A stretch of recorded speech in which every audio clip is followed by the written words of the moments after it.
Good evening, good evening.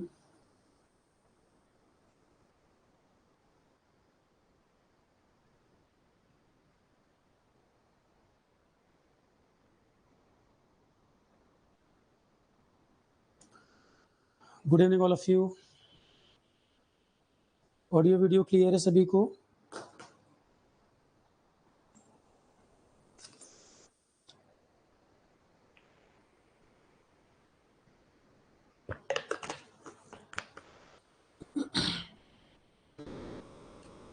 Audio video सभी clear है? Start करें। देखिए ईपीएफओ में अब जैसे बच्चों ने बताया कि एग्जाम की डेट वगैरह भी आ गई है। अप्रोच हमें क्या रखना है, क्या तैयारी करनी थी। इसमें टॉपिक ऑलरेडी काफ़ी हद तक कवर्ड थे। मैं एक बार फिर से एक एक करके रिपीट कर दूं, फिर हम टॉपिक शुरू करते हैं। सिलेबस जो आपका है इसमें देखो, इसमें सबसे पहले जो पुराने पेपर हैं, पुराने पेपर को एक बार पलट के देखें, क्योंकि कुछ सिलेबस आप तैयार कर चुके हैं, उससे आपको पता लग जाएगा क्या क्या एरियाज तैयार हैं और क्वेश्चन किस तरह के आए हुए हैं। क्योंकि पेपर यूपीएससी बनाएगा तो पेपर एब्सर्ड तो नहीं होगा, अच्छा लेवल रहेगा पेपर का। यूपीएससी पेपर बना रहा है तो क्वेश्चन अच्छे लेवल के होंगे। मल्टीपल स्टेटमेंट यूपीएससी के एग्जाम में ज़्यादा देखने को मिलते हैं। इसमें एक एक करके मैं आपको बता देता हूँ। जनरल इंग्लिश, इंग्लिश ऐसा टॉपिक है जो कोई एक महीने में इंग्लिश पूरा कमांड कर ले ऐसा तो नहीं हो सकता, पर इंग्लिश जो भी टीचर ने पढ़ाया, आरोहण पर भी इंग्लिश अवेलेबल है, सीसेट के ही फैकल्टी हैं जिन्होंने पढ़ाया था। तो इंग्लिश आपको जो मैंने दिया हुआ है, जो आरोहण के कोर्स में अवेलेबल है आपके फोल्डर में, इंग्लिश काफ़ी है। पर अब कोई इंग्लिश कहे कि बोलना उसको एक ही महीने में कंफर्टेबल हो जाएगा तो वो तो नहीं पॉसिबल। पर प्रीवियस ईयर पेपर देखने से आपको काफ़ी हद तक अंदाजा लग जाएगा लेवल क्या रहेगा। अब वोकेबलरी को सोचे मैं 15 दिन में तैयार कर लूंगा तो वो नहीं पॉसिबल है। पर जो इंग्लिश की बाकी चीज़ें हैं वो हेल्पफुल होगा उसमें। दूसरी बात है Indian culture, heritage and freedom movement. मैं फिर से एक करके रिपीट कर रहा हूँ, ध्यान से सुन लीजिए। हेरिटेज का मतलब है मुगल आर्किटेक्चर रहा हो, किसने बनाया, यूनेस्को साइट। हिस्ट्री के अंदर भी मॉन्यूमेंट्स की बात हुई है, पढ़ाया हुआ है मैंने हिस्ट्री में। और जीके करंट अफेयर जो आपका टॉपिक है, जीके करंट अफेयर का जो मैंने पढ़ाया हुआ है, उसमें यूनेस्को में जो भारत की जितनी साइट हैं, एक एक साइट का जिक्र उसमें कर रखा है। टेंजिबल हेरिटेज क्या होते हैं, इनटेंजिबल हेरिटेज क्या होते हैं, यूनेस्को की लिस्ट में कौन कौन है। अभी करंट अफेयर में जो भारत के नए वाले जुड़े हैं वो भी ऐड कर दिए। तो करंट अफेयर अगर कोई लास्ट तक कवर कर रहा है, ध्यान रखिए टॉपिक मिक्स है कुछ कुछ, तो करंट अफेयर अगर आप लास्ट तक पूरा कर रहे हैं, कई सारी चीजें उसमें कवर होती हैं। तो हेरिटेज का पोर्शन जीके करंट अफेयर में भी है, यूनेस्को साइट सब बताई हुई है, जो नई साइट जुड़ी है कुछ दिन पहले अपडेट भी कराया है। उसके अलावा हिस्ट्री रिलेटेड जो पार्ट है हेरिटेज का, वो हिस्ट्री में कवर्ड है। फ्रीडम मूवमेंट का मतलब हो गया 1857 से 1857 रिवोल्ट से आगे कहानी। फ्रीडम मूवमेंट हिस्ट्री में मॉडर्न इंडिया का पार्ट है। फ्रीडम मूवमेंट हिस्ट्री में मॉडर्न इंडिया, मॉडर्न इंडिया ज्यादा इंपॉर्टेंट है, वहां से क्वेश्चन ज्यादा आते हैं। ठीक है, हिस्ट्री पूरा कंप्लीट है, क्योंकि एक दो बच्चों ने कहा सर कुछ टॉपिक अलग अलग है, वो बताइए। काफी सिलेबस तो ऑलरेडी आपका पूरा है। इंग्लिश कंप्लीट है, हेरिटेज का पोर्शन, यूनेस्को साइट्स और हिस्ट्री मिलाकर पूरा है। फ्रीडम मूवमेंट 1857 से आजादी, वो आपका मॉडर्न इंडिया में कवर्ड है। इंडियन इकोनॉमी में developmental issues and present trend, ये देख लेते हैं अभी। पॉलिटी, गवर्नेंस एंड कॉन्स्टिट्यूशन, ये पॉलिटी वाला पार्ट है। पॉलिटी आपका पूरा कवर्ड है डिटेल में। पॉलिटी और मेजॉरिटी क्वेश्चन आपके बन जाएंगे, पॉलिटी जितना कराया गया है मेजॉरिटी क्वेश्चन पॉलिटी के बन जाएंगे, पॉलिटी जिसने किया है कंफर्टेबल है। जनरल साइंस, जनरल साइंस का मतलब है लाइफ साइंस और 10 तक का फिजिक्स केमिस्ट्री। तो आप बताइए इसमें से क्या कवर नहीं है। 10 तक का फिजिक्स केमिस्ट्री एनसीईआरटी को ही बेसिस मान के कराया हुआ है मैंने। लाइफ साइंस पूरा कंप्लीट है, ऑलरेडी आपके फोल्डर में है। तो लाइफ साइंस, फिजिक्स केमिस्ट्री ये complete. Basic knowledge of computer application already आपको दे दिया गया है। कंप्यूटर फंडामेंटल प्लस आईसीटी, ये दोनों मिलाकर आपका ये एरिया कवर कर देता है। आईसीटी में आपके साइंस एंड टेक जो करंट टॉपिक वो भी आ जाते हैं। तो कंप्यूटर एप्लीकेशन में fundamental of computer plus ICT. तो मुझे लगता है इतना कवरेज कहीं किसी ने करा रखा होगा। यहाँ पे लगभग ये सारी चीजें आपकी कंप्लीट हैं। Elementary mathematics, stats and general mental ability. Apti reasoning का पोर्शन आरोहण पे जो हुआ है वो आपको अवेलेबल कराया गया, एप्टी रीजनिंग का पार्ट। पर इसमें ध्यान रखना 10 तक की मैथ्स भी पूछ रहा है ये। एप्टी रीजनिंग तो आपको दे दिया गया है, पर ये 10 तक का मैथमेटिक्स भी पूछेगा, ठीक है। एक टॉपिक आपका जो मैंने पीडीएफ आपको दी थी, उसकी क्लास अभी नहीं हुई थी, वो हम कवर कर लेंगे अब। इंडस्ट्रियल रिलेशन, लेबर लॉस, ये टॉपिक देखो। एक तो ये टॉपिक है आपका industrial relation, labour laws and social security in India. तो इंडस्ट्रियल रिलेशन, लेबर लॉस हम पीडीएफ मैंने दी थी, वो हम क्लास में कवर कर लेंगे। सोशल सिक्योरिटी में ज्यादातर जो आपका आएगा गवर्नमेंट स्कीम्स हैं। मैं फिर कह रहा हूँ, जीके एंड करंट अफेयर्स में लगभग स्कीम पढ़ा चुका हूं मैं। अब चाहे उसको सोशल सिक्योरिटी के नाम पे पढ़ा दें या जीके करंट अफेयर में करा दें, इसमें जो स्कीम का पार्ट है, जैसे आयुष्मान भारत सोशल सिक्योरिटी में आएगा कि नहीं आएगा। जो बीपीएल फैमिली के नीचे वाले अनऑर्गेनाइज सेक्टर है, उनके लिए कोई इंश्योरेंस वाली योजना या कोई सरकार का और प्रोग्राम, तो ऐसे बहुत सारी योजनाएं सोशल सिक्योरिटी में जो स्कीम्स का पार्ट है, वो जीके करंट अफेयर में कंप्लीट है। भाई 66, 67 के आसपास लेक्चर जीके करंट अफेयर के हैं, तो उसमें यही सब तो कवर हुआ है। और क्या हुआ है, 67 के आसपास लेक्चर्स हैं, तो गवर्नमेंट स्कीम्स भी कवर हुई हैं, हेरिटेज भी हुआ है, स्टैटिक जीके भी हुआ है, इकोनॉमी भी है उसमें इकोनॉमी पोर्शन भी है। तो सोशल सिक्योरिटी में जो स्कीम्स का पार्ट है, वो उसमें कराया हुआ है। थोड़ा बहुत जो और ऐड करना होगा वो हमें कराना है। तो बहुत ज्यादा कोई सिलेबस इसमें पेंडिंग है मेरे एंड से, ऐसा नहीं है। इसीलिए मैं भी इसमें रिलैक्स मोड में हूँ, दिक्कत नहीं। करंट अफेयर अपडेट करना है, वो हम अपडेट करते ही चल रहे हैं। अभी 2-3 दिन पहले भी करंट अफेयर क्लास हुई थी। करंट अफेयर आपका नवंबर में पेपर, अक्टूबर तक का आएगा। अभी 30 से पहले एक क्लास करंट अफेयर की और होगी, तो अक्टूबर तक का करंट अफेयर रहेगा, वो हम अपडेट कर देंगे। उसके बाद 10 नवंबर से पहले एक क्लास करंट अफेयर की और करा देंगे, 10 नवंबर तक का भी कर देंगे, पर आएगा आपके एग्जाम में अक्टूबर तक, मान के चले। करंट अफेयर अक्टूबर तक का मैक्सिमम, उससे ऊपर रहेगा नहीं। ये टॉपिक जो है प्रिंसिपल ऑफ अकाउंटेंसी, ये मैं नहीं करा पाऊंगा, डे 1 पे मना किया हुआ, मेरा एरिया नहीं है। ऑडिटिंग अकाउंटेंसी नहीं करा पाऊंगा। इंश्योरेंस में सरकार की जो योजनाएं हैं इंश्योरेंस रिलेटेड, अटल पेंशन योजना, पीएम श्रम योगी मानधन, तो जो इंश्योरेंस की गवर्नमेंट की स्कीम्स है वो कराई है मैंने। जैसे आईआरडीए का फंक्शन क्या होता है, आईआरडीए क्या काम करती है, पॉलिटी में पढ़ा हुआ है। सरकार की पेंशन वाली या इंश्योरेंस वाली योजनाएं क्या है, इंश्योरेंस पेंशन वाली बताई हुई है, इंश्योरेंस वाला भी एरिया ऐड कर देंगे। तो pension, insurance, PFRDA, EPFO, IRDA, in bodies के काम क्या होते हैं और इनकी योजनाएं क्या चल रही हैं। पेंशन, इंश्योरेंस, ये वाला जो एरिया है, स्कीम्स, और ये पोर्शन थोड़ा सा हम इसमें ऐड कर देंगे। अकाउंटेंसी ऑडिटिंग नहीं होगा, इंश्योरेंस, पेंशन, ये वाला जो पोर्शन है इसमें थोड़ा सा मैं और ऐड कर दूंगा। स्कीम्स इसकी कराई हुई हैं। अब इसमें क्या नहीं कवर है मुझे बताओ, इस पर आ जाओ। Current event of national international importance, October तक का पूरा करा तो रहा हूं। ये current event of national international importance, इसमें क्या दिक्कत है, इतना डाटा अवेलेबल, 67 लेक्चर्स हैं, जिसमें जीके भी है, करंट अफेयर्स भी है, सारी सरकारी संस्थाएं हैं, अवार्ड्स हैं, नोबल भी अपडेट करा दिए हैं। पर बात ये है कि पूरा फोल्डर देख रहे हो कि नहीं देख रहे हो, पूरा फोल्डर देख रहे हो कि नहीं। एक बार मैं आपका फोल्डर भी चेक कर देता हूँ, जहां तक मुझे याद है मैक्सिमम चीजें कर रखी हैं, उसके अंदर दिया ही है मैंने। एक बार मैं साथ साथ ये भी चेक कर देता हूँ, किसी को कोई परेशानी हो तो मुझे बताए। भाई लाइव क्लास में जुड़े हुए तो लाइव क्लास में आप बताएं क्या दिक्कत है, या बाद में अगर रिकॉर्डिंग में देखेंगे तो उसमें बता दीजिएगा। क्योंकि आरोहण पे कोई भी बैच है, मैं उसमें कंटेंट ऐड करते टाइम ध्यान रख रहा हूँ भाई कितना ऐड है, कितना रह रहा है। और मुझे नहीं लगता जितना कंटेंट है उतना भी कर पाया होगा कोई। ईपीएफओ वाला बैच हमारा, ये तो आरपीएससी का बैच है। 1 मिनट देख लेता हूं मैं।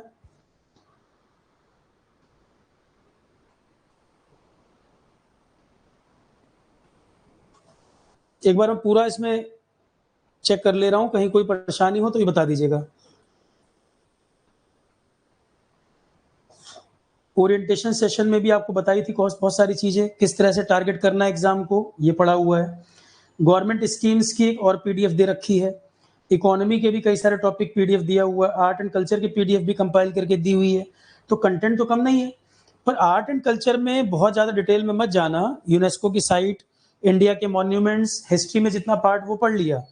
आर्ट एंड कल्चर में बहुत डिटेल में जाओगे तो कई बार इतने गंदे क्वेश्चन बनते हैं, आप कितना ही पढ़ लोगे वो बनते नहीं है।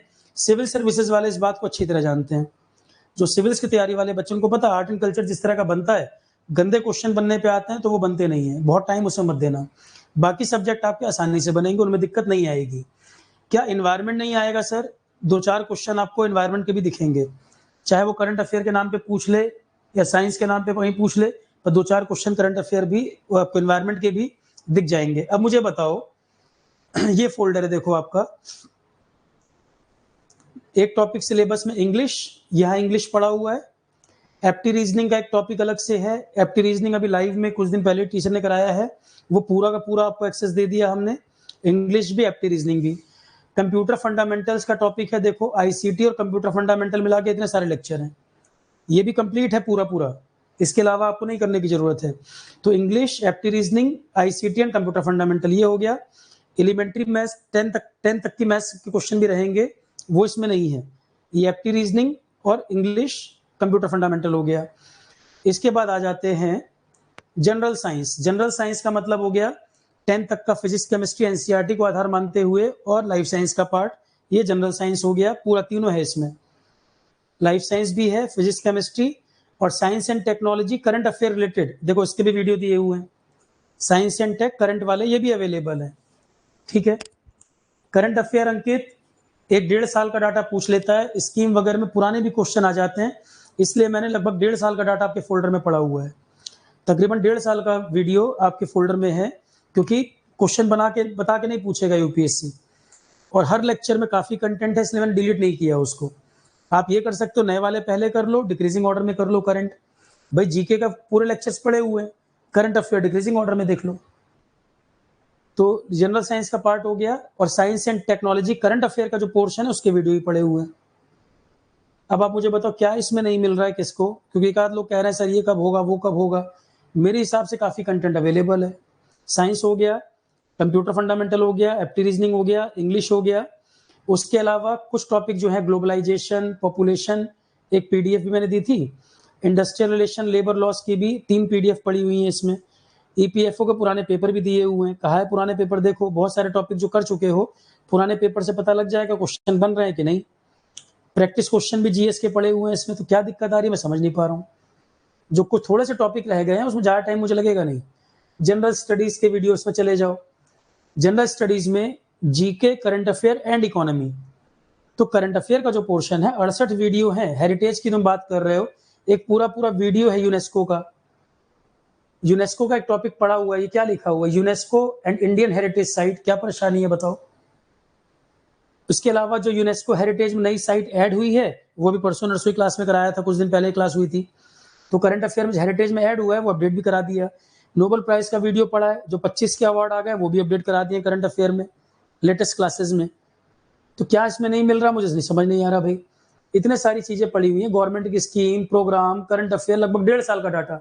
गवर्नमेंट स्कीम के वीडियो तो लाइन से पड़े हुए हैं। सोशल सिक्योरिटी में गवर्नमेंट स्कीम आता है, यहाँ पे कवर्ड है। तो भाई 68 वीडियोस हैं, तो कुछ पढ़ाया है ना उसके अंदर, वो खाली थोड़ी पड़े हुए हैं वीडियो। अब आप कितना कर पाओगे नहीं कर पाओगे एक अलग मुद्दा है, पर कंटेंट तो बहुत दिया हुआ है। इसके अलावा हिस्ट्री में एंशिएंट भी है, मेडिवल भी है, मॉडर्न भी है। फ्रीडम स्ट्रगल जो टॉपिक इसमें दिया है सिलेबस में, वो मॉडर्न इंडिया का पार्ट है। फ्रीडम स्ट्रगल का मतलब मॉडर्न इंडिया। अगर किसी को कम टाइम में तैयार करना है, मैं फिर कह रहा हूँ मॉडर्न इंडिया पहले तैयार करना। मेडिवल एंशिएंट का टाइम नहीं मिल रहा, मत ज्यादा चक्कर में पड़ना, मॉडर्न इंडिया पहले कर लेना। मॉडर्न इंडिया पहले हो जाएगा, उसके बाद फिर कल्चर की जब बात आएगी, तो कल्चर में मेडिवल इंडिया इंपॉर्टेंट हो जाता है। कल्चर वाले में मेडिवल जब इंपॉर्टेंट हो जाता है, गुप्त काल वगैरह भी इंपॉर्टेंट हो जाता है। ठीक है, पर फ्रीडम स्ट्रगल का टॉपिक जो है वो प्योरली मॉडर्न इंडिया का पार्ट है। कल्चर वाले में आपका मेडिवल और एंशिएंट भी फिर कवर हो जाएंगे, वो भी करने पड़ जाएंगे। Indian polity A to Z पूरा का पूरा कवर है। एग्जाम में क्वेश्चन आएंगे और बनेंगे। पॉलिटी किसी ने कर लिया है तो फीडबैक बता सकता है। क्वेश्चन लगा रहे होंगे किसी भी पेपर के, पॉलिटी बन भी रहा होगा। अब आप मुझे बताओ कहाँ किसको दिक्कत आ रही है। केवल सिलेबस में आपका ये जो एरिया है। अच्छा, अब बात आती है सर एनवायरनमेंट करें कि ना करें। अब एक भी क्वेश्चन एनवायरनमेंट नहीं आएगा ये तो कोई कह नहीं सकता। देखो, इस बात को कोई कह नहीं सकता कि एक भी क्वेश्चन एनवायरनमेंट आएगा कि नहीं आएगा, पर एनवायरनमेंट सिलेबस में स्पेसिफाई नहीं किया। हाँ, उतना कर पाना भी आसान नहीं होगा। एनवायरनमेंट ऐड करने को कहो तो मैं ऐड कर देता हूँ इसमें, पर वो कब कर पाओगे, मुद्दा ये है। क्योंकि ज्योग्राफी वाला सिलेबस में उन्होंने कहीं मेंशन किया नहीं है, इनके सिलेबस के हिसाब से ज्योग्राफी कहीं नहीं बैठ रही है बात। एक बार सिलेबस और चेक कर लो, ओपन कर देता हूं मैं, एक बार पहले इसको रिव्यू कर ले, फिर हम शुरू करें बात। देखो, current event of national international importance, तो अपडेशन, साइंस एंड टेक्नोलॉजी का अपडेशन हो, एनवायरमेंट का अपडेशन हो, वो तो करंट अफेयर के नाम पे हम कवर कर रहे हैं, करंट अफेयर के नाम पे हम उसको कवर करा रहे हैं। जैसे मान लो नेशनल इंटरनेशनल रिलेशन में जो नई चीजें हैं, इंपॉर्टेंस है, उसमें एनवायरमेंट हो, करंट अफेयर हो, आईसीटी, सारा इसमें आ जाता है, ठीक है। प्रिंसिपल ऑफ अकाउंटेंसी ऑडिटिंग, इसकी जिम्मेदारी मैं नहीं ले रहा हूँ, इंश्योरेंस का कुछ पोर्शन में कराऊंगा इसमें, ठीक है। इंडस्ट्रियल रिलेशन, लेबर लॉस, ये हम आज से शुरू कर देंगे, ये थोड़ा आज ही देख लेंगे। सोशल सिक्योरिटी में गवर्नमेंट प्रोग्राम ज्यादा से ज्यादा आ गए हैं, थोड़ा सा पोर्शन ऐड होगा, तो अब मुझे बताओ इसमें ज्यादा कुछ हमारे लिए है नहीं। एलिमेंट्री मैथ्स 10 तक का आपका आएगा, एप्टी वाला पोर्शन कराया हुआ है, साइंस, कंप्यूटर, ये सब हो रखा है। Developmental issues and present trend in Indian economy,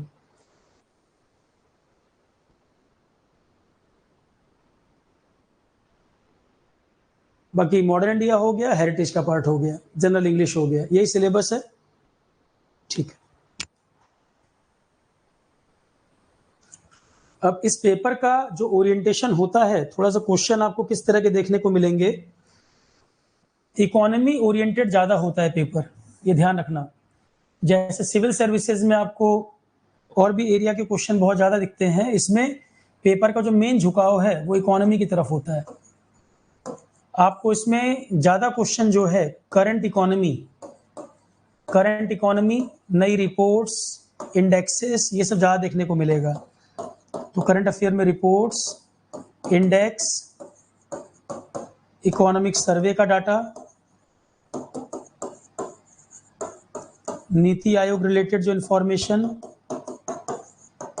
इससे रिलेटेड इंफॉर्मेशन, बीपीएल के लिए जो स्कीम्स हैं गवर्नमेंट की, बीपीएल के लिए जो स्कीम्स हैं,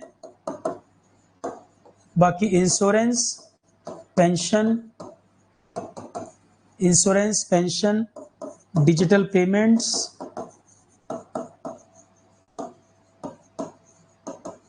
सोशल स्कीम्स, ये सब एरिया ज्यादा रहेंगे। पेपर का मेन झुकाव जो है ये इस तरफ रहता है। एनवायरनमेंट में क्यों कह रहा हूं, देखो मैंने इसीलिए बोला कि 2-4 क्वेश्चन दिख सकते हैं, असल में इतना हॉट टॉपिक है, वो लगातार चर्चा में चलता रहता है। एक आध क्वेश्चन वो कहीं से भी जोड़ के एनवायरनमेंट डाल सकता है, ये नहीं कह सकते कि 0 आएगा। तो हालांकि ज्योग्राफी मैंने आपके फोल्डर में नहीं दिया, ज्योग्राफी सिलेबस में कहीं भी नहीं है, इन्वायरमेंट भी हमने ऐड इसलिए नहीं किया, पर 1-2 क्वेश्चन एनवायरनमेंट कहीं पूछ सकता है, तो ये मत कहिएगा एनवायरनमेंट सिलेबस का ही पार्ट है, क्या पता करंट अफेयर से जोड़ के एनवायरनमेंट पूछ ले। तो एनवायरनमेंट जो करंट के टॉपिक हैं वो आपको करंट अफेयर में कवर कराए हैं, इक्का दुक्का क्वेश्चन मिल सकता है, 0 नहीं कह सकते, ठीक। तो इकोनॉमी की तरफ झुकाव ज्यादा रहेगा, जैसे स्टॉक मार्केट के क्वेश्चन, स्टॉक मार्केट रिलेटेड, जैसे सेबी क्या करता है, सेबी की पावर्स क्या है, इस तरह के क्वेश्चन। इंश्योरेंस सेक्टर के लिए बात हो रही है तो पीएफआरडीए का क्या काम है, ईपीएफओ के बारे में जानकारी, जनरल इंफॉर्मेशन। तो पेपर का झुकाव ज्यादा इस तरफ रहेगा, ठीक है। अब एक एक टॉपिक जरा शुरू करें।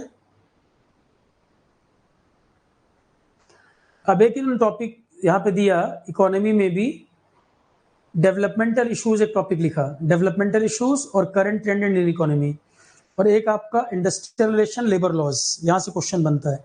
लेबर लॉज में international labour organization GK current affair में पढ़ाया हुआ है भाई। लेबर लॉज आपको लग रहा है टॉपिक हुआ नहीं, तो इंटरनेशनल लेबर ऑर्गेनाइजेशन कब बनी, लेबर डे कब होता है, पेंसिल प्लेटफॉर्म सरकार का, लेबर लॉज के लिए और कुछ नियम, जीके करंट अफेयर में ये भी कराया हुआ है। जीके करंट अफेयर आपके बहुत सारे टॉपिक कवर कर रहा है इसमें से, जो मैंने शुरू में ओरिएंटेशन में भी आपको बताया था, ठीक है।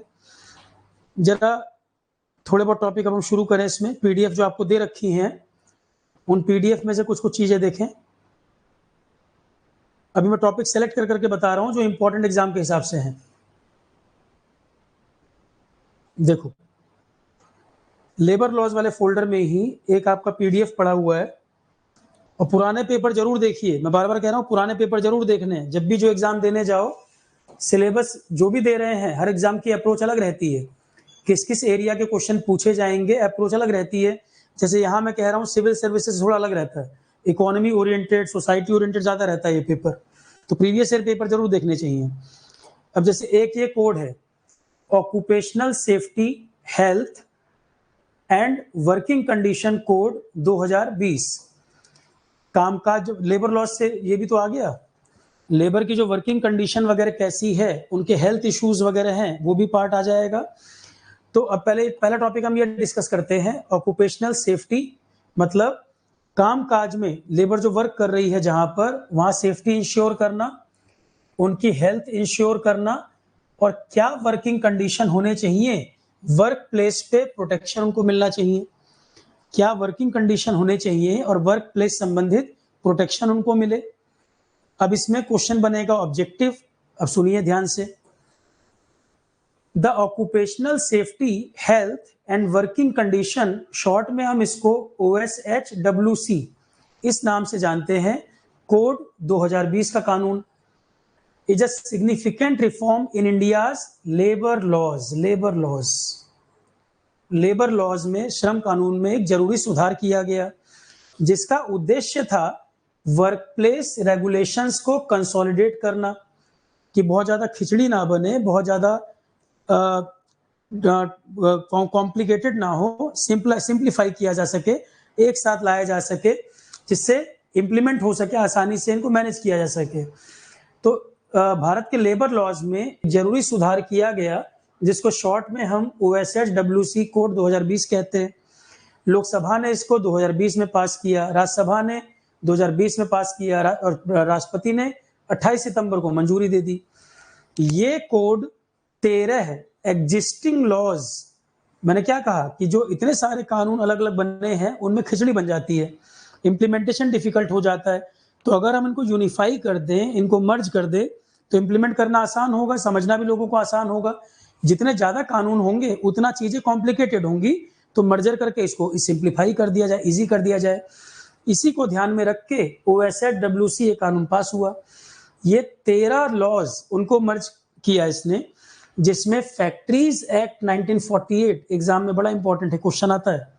फैक्ट्रीज एक्ट 1948 अलग से भी क्वेश्चन पूछता है कि फैक्ट्री में काम करने की एज कितनी होनी चाहिए, एज ग्रुप बताइए, ठीक, क्या क्या इसके नॉर्म्स हैं वो बताइए, मल्टीपल स्टेटमेंट क्वेश्चन बन जाता है। तो 13 लॉ जो अलग अलग हैं, उनको मर्ज करके ये लॉ बनाया गया, जिसमें फैक्ट्रीज एक्ट 1948 शामिल है। माइन में जो वर्कर काम करते हैं, उनके लिए एक बड़ा पुराना कानून है, माइन एक्ट 1952, ये भी मर्जर किया गया। Building and other construction worker के लिए क्या सेफ्टी, उसके लिए कानून 96 का बना हुआ है। तो अलग अलग 13 अलग अलग लॉज को मर्ज करके बनाया गया OSHWC। यहां तक क्लियर हो गई बात। तो 2020 में OSHWC ये कानून पास किया गया, जिसमें वर्कर की सेफ्टी, वे काम धंधे संबंधित सेफ्टी, उनकी हेल्थ और वर्किंग कंडीशन कैसी होनी चाहिए, उसके बारे में ये नियम बना। और ये क्या बिल्कुल नया नियम था? नहीं, पहले से जो 13 एग्जिस्टिंग लॉज थे, उनको मर्ज करके इसको बनाया गया, एक यूनिफाई किया गया, सिंप्लीफाई किया गया, ठीक है।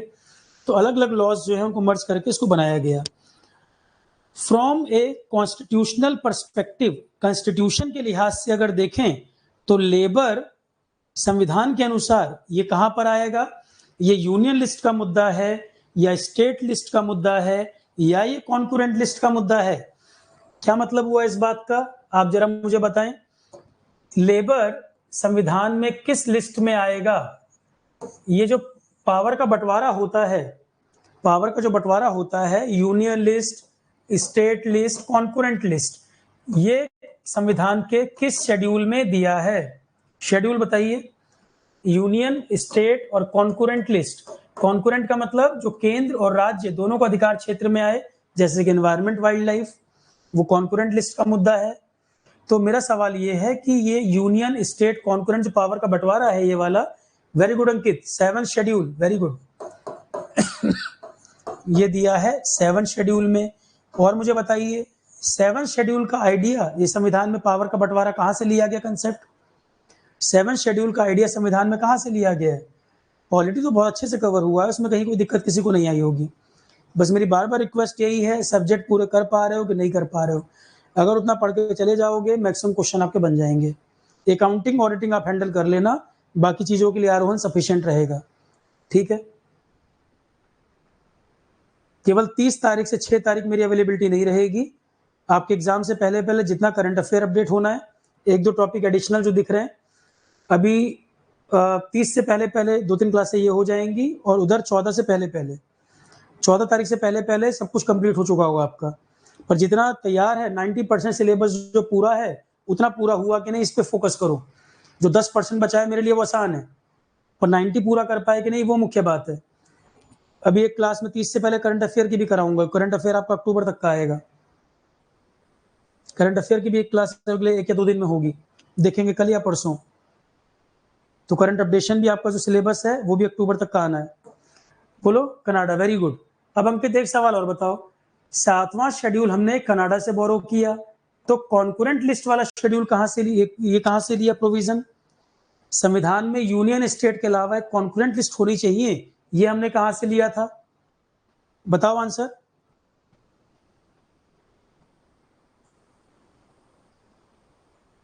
बोलो भाई। अमेरिका नहीं बच्चे, ऑस्ट्रेलिया। ऑस्ट्रेलिया, ठीक है। तो मेरा इसी पे फोकस ज्यादा है कि 90% सिलेबस जो है उसको पूरा कर लीजिए, नहीं तो फिर दिक्कत वही आएगी। स्टैटिस्टिक्स का टॉपिक आएंगे, मीन मीडियन मोड निकालना,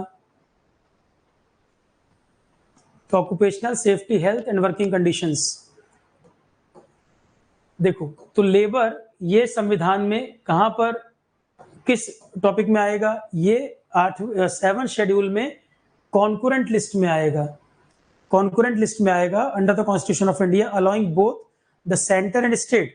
तो इसीलिए केंद्र सरकार और राज्य सरकार दोनों ही वर्कर की सेफ्टी, हेल्थ और वर्किंग कंडीशंस के बारे में कानून बना सकते हैं। केंद्र सरकार और राज्य सरकार लेबर रिलेटेड इश्यूज में दोनों ही कानून बना सकते हैं, क्योंकि ये कॉन्करेंट लिस्ट का मुद्दा है। अगर ये यूनियन लिस्ट में होता तो सिर्फ केंद्र ही उस पर प्रावधान बनाता, नियम बनाता। स्टेट लिस्ट में होता तो केवल स्टेट ऐसा कर पाता। क्योंकि ये कॉन्करेंट लिस्ट का इशू है तो सेंटर और स्टेट दोनों ही लेबर रिलेटेड चीजों पर काम कर सकते हैं, जैसे कि वर्कर की सेफ्टी के बारे में कोई रूल बनाना है, हेल्थ के बारे में, या कंडीशंस, वर्किंग कंडीशन क्या हो उनसे रिलेटेड भी।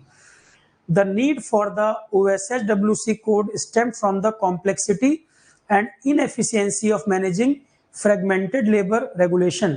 क्यों ये कानून बनाने की जरूरत पड़ी? मैंने बताया जो अलग अलग कानून बने हुए थे कई बार वो ओवरलैप होते थे, कई बार कहीं कोई कंट्राडिक्शन ना हो जाए। तो जो कॉम्प्लेक्सिटी थी अलग अलग कानून के होने से, उसको मर्ज करके सिंप्लीफाई करने के लिए ये कोड बनाया गया। तो OSHWC कोड की जरूरत क्यों पड़ी? अलग अलग जो लेबर लॉज बने हुए थे, कॉम्प्लिकेटेड या ओवरलैपिंग होती थी, सही इंप्लीमेंटेशन नहीं हो पाता था, उस कारण ही इसको बनाया गया। Many of which were outdated, कई सारे लॉज आज के समय के हिसाब से पुराने हो चुके हैं, आउटडेटेड हो चुके हैं, उतने प्रैक्टिकल नहीं रहे, and difficult to enforce uniformly, और पूरे भारत में लागू करने में उनको दिक्कत आ रही थी। भाई इंडस्ट्रीज, बिजनेस का तरीका बदल रहा है, इंडस्ट्रीज भी नई नई तरीके की भी आ गई है, तो नई नई तरह की इंडस्ट्रीज भी आ गई, तो पूरे देश में लागू करने में पुराने कई सारे लॉज को इंप्लीमेंट करने में दिक्कत आ रही थी, और कुछ आउटडेटेड भी हो गए थे। तो बिल्कुल प्रॉपर तरीके से मैंने बनाया था इसीलिए। ठीक, पढ़ो इस लाइन को। OSHWC कोड क्यों बनाया गया? अगर पहले वाला ही बढ़िया चल रहा होता तो हमें क्यों जरूरत थी नए कानून की? पर पुराने जो कॉम्प्लिकेटेड लॉज थे, पुराने हो गए, आउटडेटेड हो गए, समय के साथ बदलाव की जरूरत है, नई नई तरह की इंडस्ट्रीज भी आ रही हैं, और पूरे देश में यूनिफॉर्मली लागू हो सके ऐसे कानून की जरूरत है। इसी को ध्यान में रख के केंद्र की तरफ से, यूनियन की तरफ से ये कानून बनाया गया। एज आइडेंटिफाइड बाई दूसरा आयोग, national commission on labour, labour reforms के लिए समय समय पे आयोग बैठाए गए, कमिटीज बैठाई गई कि कैसे सुधार किया जाए, कैसे रिफॉर्म किया जाए। तो जो सेकंड कमीशन बैठी थी लेबर इश्यूज के लिए 2002 में, as identified by the second national commission on labour, India के लेबर लॉज को कंसोलिडेट करने की जरूरत थी, जो OSHWC में हमने देखा। तो OSHWC का देखो, सरकार का भी क्या तरीका, कानून ऐसे ही तो नहीं बन जाएगा, पहले एक्सपर्ट्स की कमेटी बनाई जाती है, अलग अलग सेक्टर के लोग उसमें जोड़े जाते हैं, आयोग गठित किए जाते हैं। तो सेकंड जो नेशनल कमीशन थी लेबर के बारे में 2002 में बैठी थी, इनका रिकमेंडेशन भी था कि अलग अलग जो कानून उनको मर्जर किया जाए, कंसोलिडेट किया जाए, जिससे उनका इम्प्लीमेंटेशन बेटर हो सके, ठीक, वर्कर के अधिकारों को सुरक्षित किया जा सके। ध्यान सुनिए, सुनने पर ध्यान दीजिए। तो सरकार कोई कानून कैसे बनाएगी? एक्सपर्ट्स को पहले बिठाएंगे, आयोग बिठाया जाएगा, अलग अलग सेक्टर के लोग बिठाए जाएंगे। तो सेकंड जो कमीशन है लेबर के बारे में 2002 में बैठा, उन्होंने कहा कि समय की जरूरत है, ये मांग है, हम लॉज को इफेक्टिव बनाएं, कॉम्प्लेक्सिटी को कम करें और कंसोलिडेट करें। इतने अलग अलग कानून जो पुराने हो गए मर्जर कर दें, जो अच्छी अच्छी चीजें सब में से ले लें। अल्टीमेट बात यह है कि वर्कर्स के अधिकारों की सुरक्षा की जा सके, ज्यादा से ज्यादा वर्कर्स को सुरक्षा दी जा सके, सुरक्षित किया जा सके, सही उनको पे मिल रहा है कि नहीं, सेफ्टी इंश्योर हो पा रही है कि नहीं, हेल्थ सही है कि नहीं, ओवरबर्डन तो नहीं है, ठीक। तो ये जो आयोग बैठा था, इस आयोग ने ये आइडेंटिफाई किया, ये तय किया, आपस में ये डिस्कशन हुआ कि कंसोलिडेट किया जाए लेबर लॉज को, आसान बनाया जाए, जिससे इफेक्टिव इंप्लीमेंटेशन हो सके और वर्कर्स के अधिकार जो है बेहतर तरीके से सुरक्षित हो सकें। OSHWC कोड का मुख्य आधार क्या है, क्या क्या चीजों को एड्रेस करता है वर्किंग कंडीशन के बारे में। अगला point, OSHWC code specifically address करता है वर्किंग कंडीशंस को, वर्कर जो हैं उनकी वर्किंग कंडीशन संबंधित स्पेसिफिकली उसको एड्रेस करता है। किस किस प्रकार के लेबर को कवर करेगा? फॉर्मल लेबर हो चाहे इनफॉर्मल लेबर हो, उनको कवर करेगा। कॉन्ट्रैक्ट वर्कर्स के लिए भी, वर्कर्स जो हैजार्डस इंडस्ट्रीज में काम करते हैं, जहां रिस्क ज्यादा है, उनको भी कवर करेगा। इंटर स्टेट जो माइग्रेंट वर्कर्स होते हैं, उनके अधिकारों की सुरक्षा की बात भी करता है। अब ऐसे क्वेश्चन बन जाता है मल्टीपल स्टेटमेंट कि OSHWC जो है लॉ, वो किस किस तरह के लेबर को कवर कर रहा है? फॉर्मल इनफॉर्मल लेबर उनके लिए भी, कॉन्ट्रैक्ट वर्कर उनके लिए भी, हैजार्डस इंडस्ट्री में जो काम करते हैं जहां रिस्क ज्यादा इन्वॉल्व है, उनके लिए भी। इंटर स्टेट का मतलब है एक से दूसरे राज्य में जाने वाले, इंट्रा स्टेट होता है एक ही राज्य में जिले से जिले में जाने वाले। इंटर का मतलब एक स्टेट से दूसरा state, Rajasthan UP, inter state जो ये लिखा है। इंट्रा वर्ड अगर होता तो विद इन द राजस्थान, एक जिले से दूसरे जिले में। इंट्रा का मतलब उसी राज्य के अंदर एक से दूसरे जिले में जा रहे हैं, ठीक। इंटर का मतलब है एक से दूसरा राज्य चेंज हो रहा है। एक एक करके देखें तो OSHWC कोड स्पेसिफिकली एड्रेस करता है वर्किंग कंडीशन, किसका? इन सभी का, ये सब बेनिफिशियरी हैं इस लॉ के। तो OSHWC कोड स्पेसिफिकली एड्रेस करता है वर्किंग कंडीशन, इनसे ये सब बेनिफिशियरी इस लॉ के। सबसे पहला formal informal labour. With the informal sector making up a large part of India's workforce, the code expand protection to worker who previously may not have been covered under older laws. Formal informal से sector क्या है? कोई बड़ी company है, registered company है, वहां पर जो मारुति है, टाटा है, जो बड़ी बड़ी कंपनीज हैं, ये फॉर्मल सेक्टर है, ऑर्गेनाइज्ड है। वहां पे वो कंपनी भी अवेयर है, जागरूक है, कंपनसेशन देना है, बोनस देना है, सिक्योरिटी का ध्यान रखना है, ये फॉर्मल सेक्टर है। पर गली गली में छोटी छोटी फैक्ट्री लगा के लोग काम कर रहे हैं, वो इनफॉर्मल लेबर है, जहां उनकी सुरक्षा इंश्योर नहीं हो पाती। तो फॉर्मल सेक्टर है जो ऑर्गेनाइज है। फॉर्मल इनफॉर्मल का मतलब क्या है? फॉर्मल का मतलब जो एक ऑर्गेनाइज सेक्टर है, जहां पे लेबर लॉस को ध्यान दिया जाएगा। बड़ी बड़ी कंपनी है, खर्चा करती है इस पर, इंप्लीमेंट करती है, मैनेजमेंट को लगाया हुआ है इस काम में, बड़ी बड़ी जो कंपनी जिनके पास रिसोर्सेज हैं, ठीक, वो फॉर्मल सेक्टर, सरकार की कंपनियां हैं, प्राइवेट हैं। तो फॉर्मल सेक्टर मतलब ऑर्गेनाइज। इनफॉर्मल मतलब गली गली में छोटी छोटी फैक्ट्रियां, MSME जो ऑर्गेनाइज नहीं है, जिनके पास उतने रिसोर्सेज नहीं है, वो इतना ध्यान इस पर नहीं दे पाते। तो फॉर्मल इनफॉर्मल लेबर का मतलब यहाँ पे क्या हो गया? इनफॉर्मल सेक्टर में जो लेबर पहले लॉज में कवर्ड नहीं हो पाते थे, पुराने लॉज कई प्रकार का लेबर, उसमें लेबर क्लास छूट जाता था, तो इस OSHWC कोड में उनको भी शामिल कर लिया गया है। देखो लिखा है ना, ये कोड प्रोटेक्शन दे रहा है उनको भी जिनके जो पुराने लॉज में कवर्ड नहीं हो पाते थे, तो वो भी तो हमारे देश के नागरिक हैं। फैक्ट्री इंडस्ट्री में काम कर रहे हैं, इकोनॉमी में कंट्रीब्यूट कर रहे हैं, तो उनकी सुरक्षा किनारे क्यों रखा जाए। तो जो पुराने लॉज में कवर्ड नहीं थे उनको भी इसमें शामिल किया गया है, वो भी कवर्ड हैं। कॉन्ट्रेक्चुअल वर्कर्स जो हैं, ये कोड कॉन्ट्रैक्ट वर्कर को भी सेफ गार्ड प्रोवाइड करता है कि उनको भी health, safety, welfare provision regular employ की तरह दिए जाएं। जो रेगुलर एम्प्लॉय काम कर रहे हैं उसी प्रकार कॉन्ट्रैक्ट वर्कर को भी हेल्थ, सेफ्टी, वेलफेयर प्रोविजन ये सुविधा उन तक भी पहुंचे, क्योंकि वो भी तो आप ही की कंपनी के लिए काम कर रहे हैं। सैलरी आप उनको कम दे रहे हो, काम भी ले रहे हो, फिर उसमें भेदभाव किया जाए, रेगुलर एम्प्लॉय के साथ अलग, इनके साथ अलग। तो कॉन्ट्रेक्चुअल वर्कर का एक्सप्लॉयटेशन ना हो, उनको भी ये सुविधाएं मिले, उनको भी कवर कर रहे हैं। वर्कर्स इन हैजार्डस इंडस्ट्री, उनको भी कवर कर रहे हैं।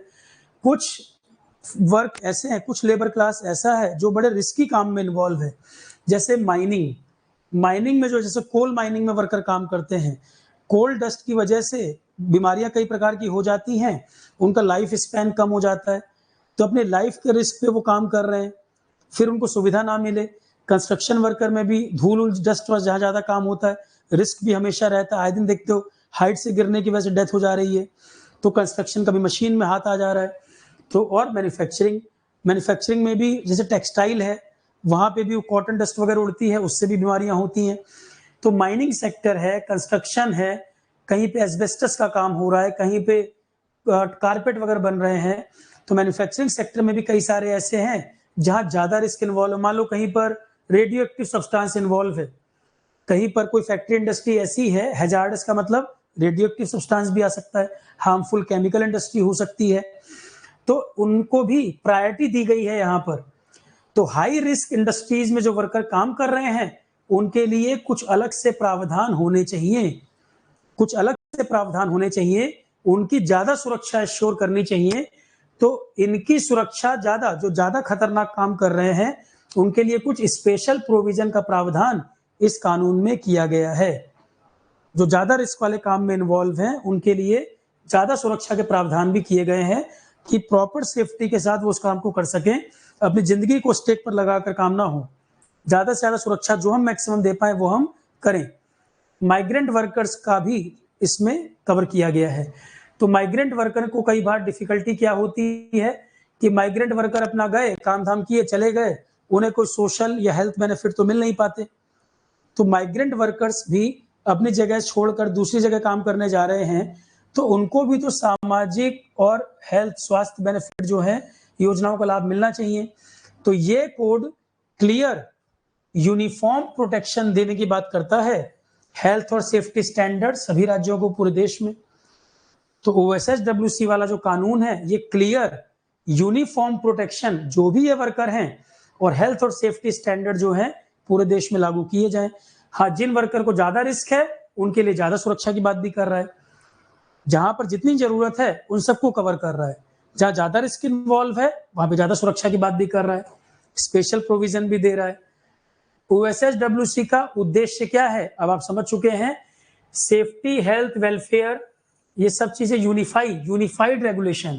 अलग अलग पुराने लॉज जो कॉम्प्लेक्सिटी बढ़ा रहे थे, इंप्लीमेंट करना भी मुश्किल था, ओवरलैप भी कर रहे थे, आउटडेट भी हो गए थे, तो उनको यूनिफाई करना, मर्ज करना।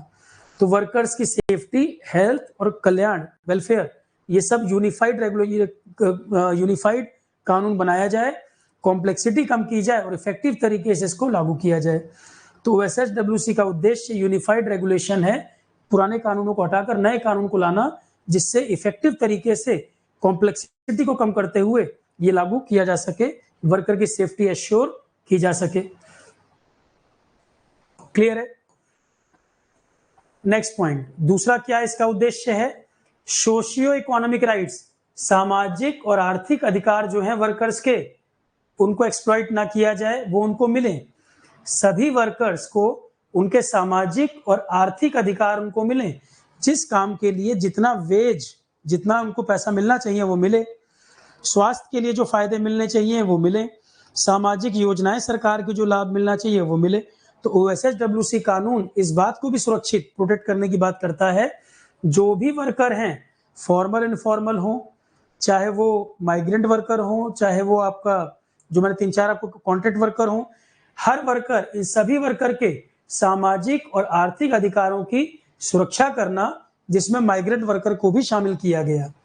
जैसे वर्किंग आवर्स कितने होने चाहिए उसको स्टैंडर्डाइज करना, एक्सप्लॉइट ना किया जाए, ज्यादा वर्क ना लिया जाए कि पैसा तो आप दे रहे हैं 8 घंटे का, काम आप ले रहे हैं 16 घंटे, और इंडिया में तो बड़ी कॉमन प्रैक्टिस है ये, एक्सप्लॉइट किया जाता है वर्कर को।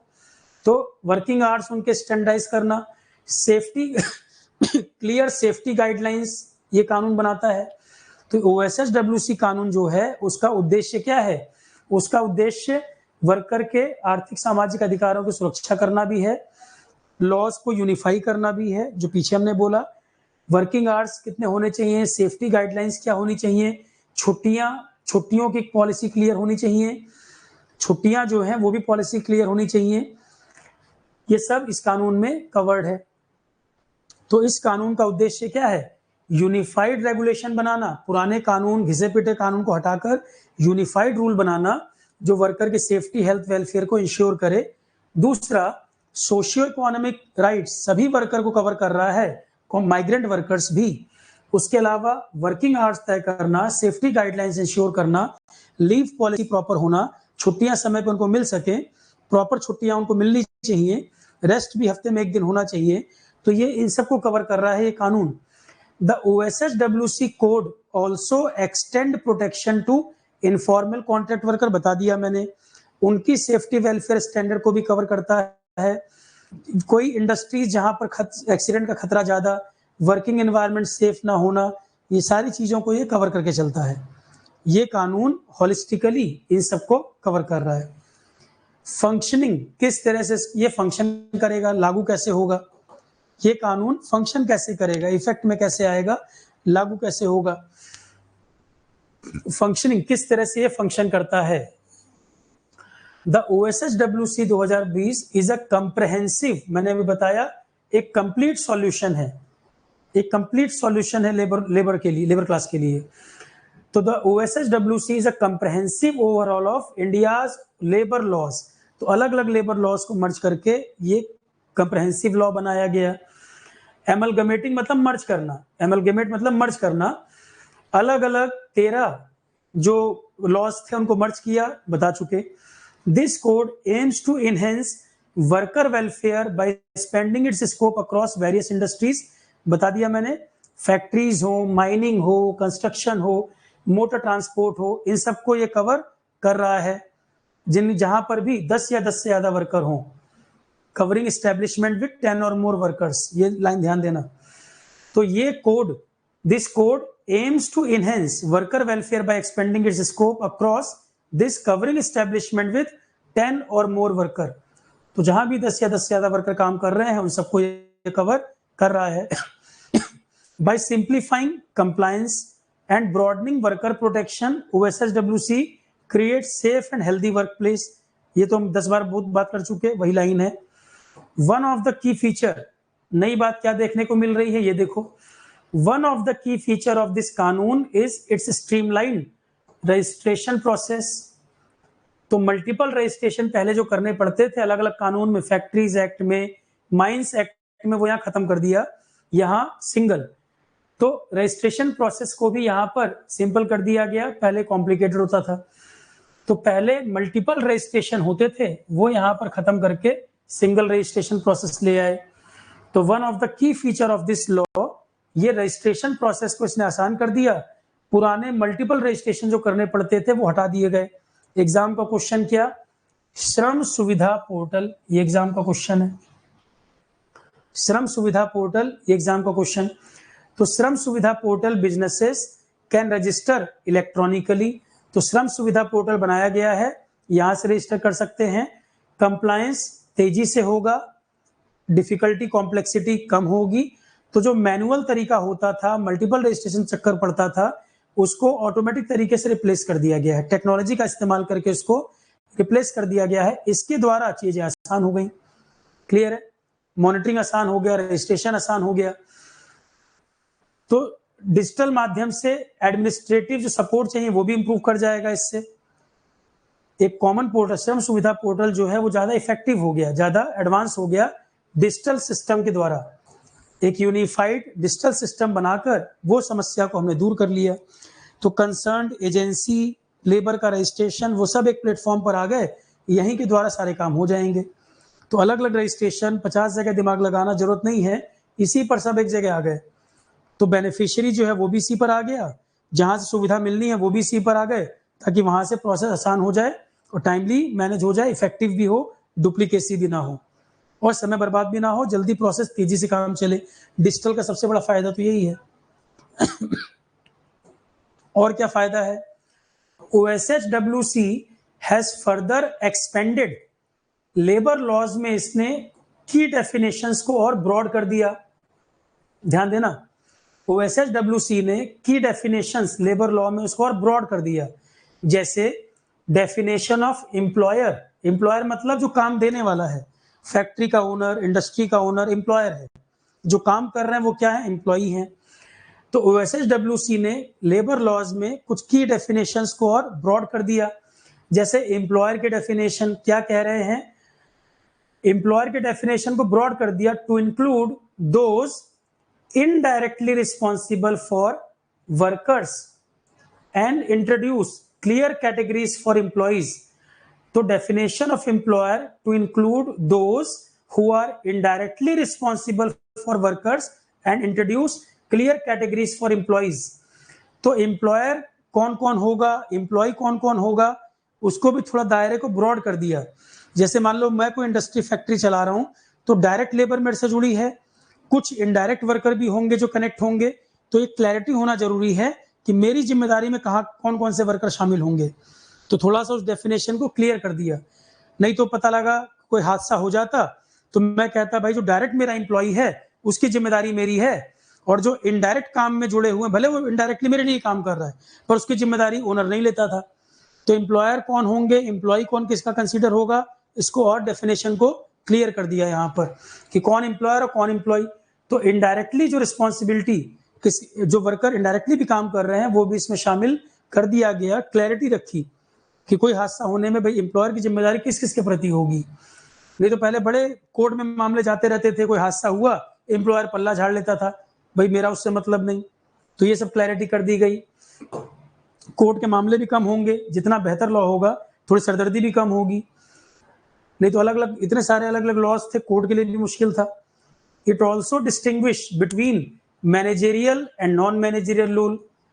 ये मैनेजेरियल काम और नॉन मैनेजरियल रोल जो है उसको भी डिफाइन कर रहा है। Excluding supervisory employ earning above a threshold form criteria worker.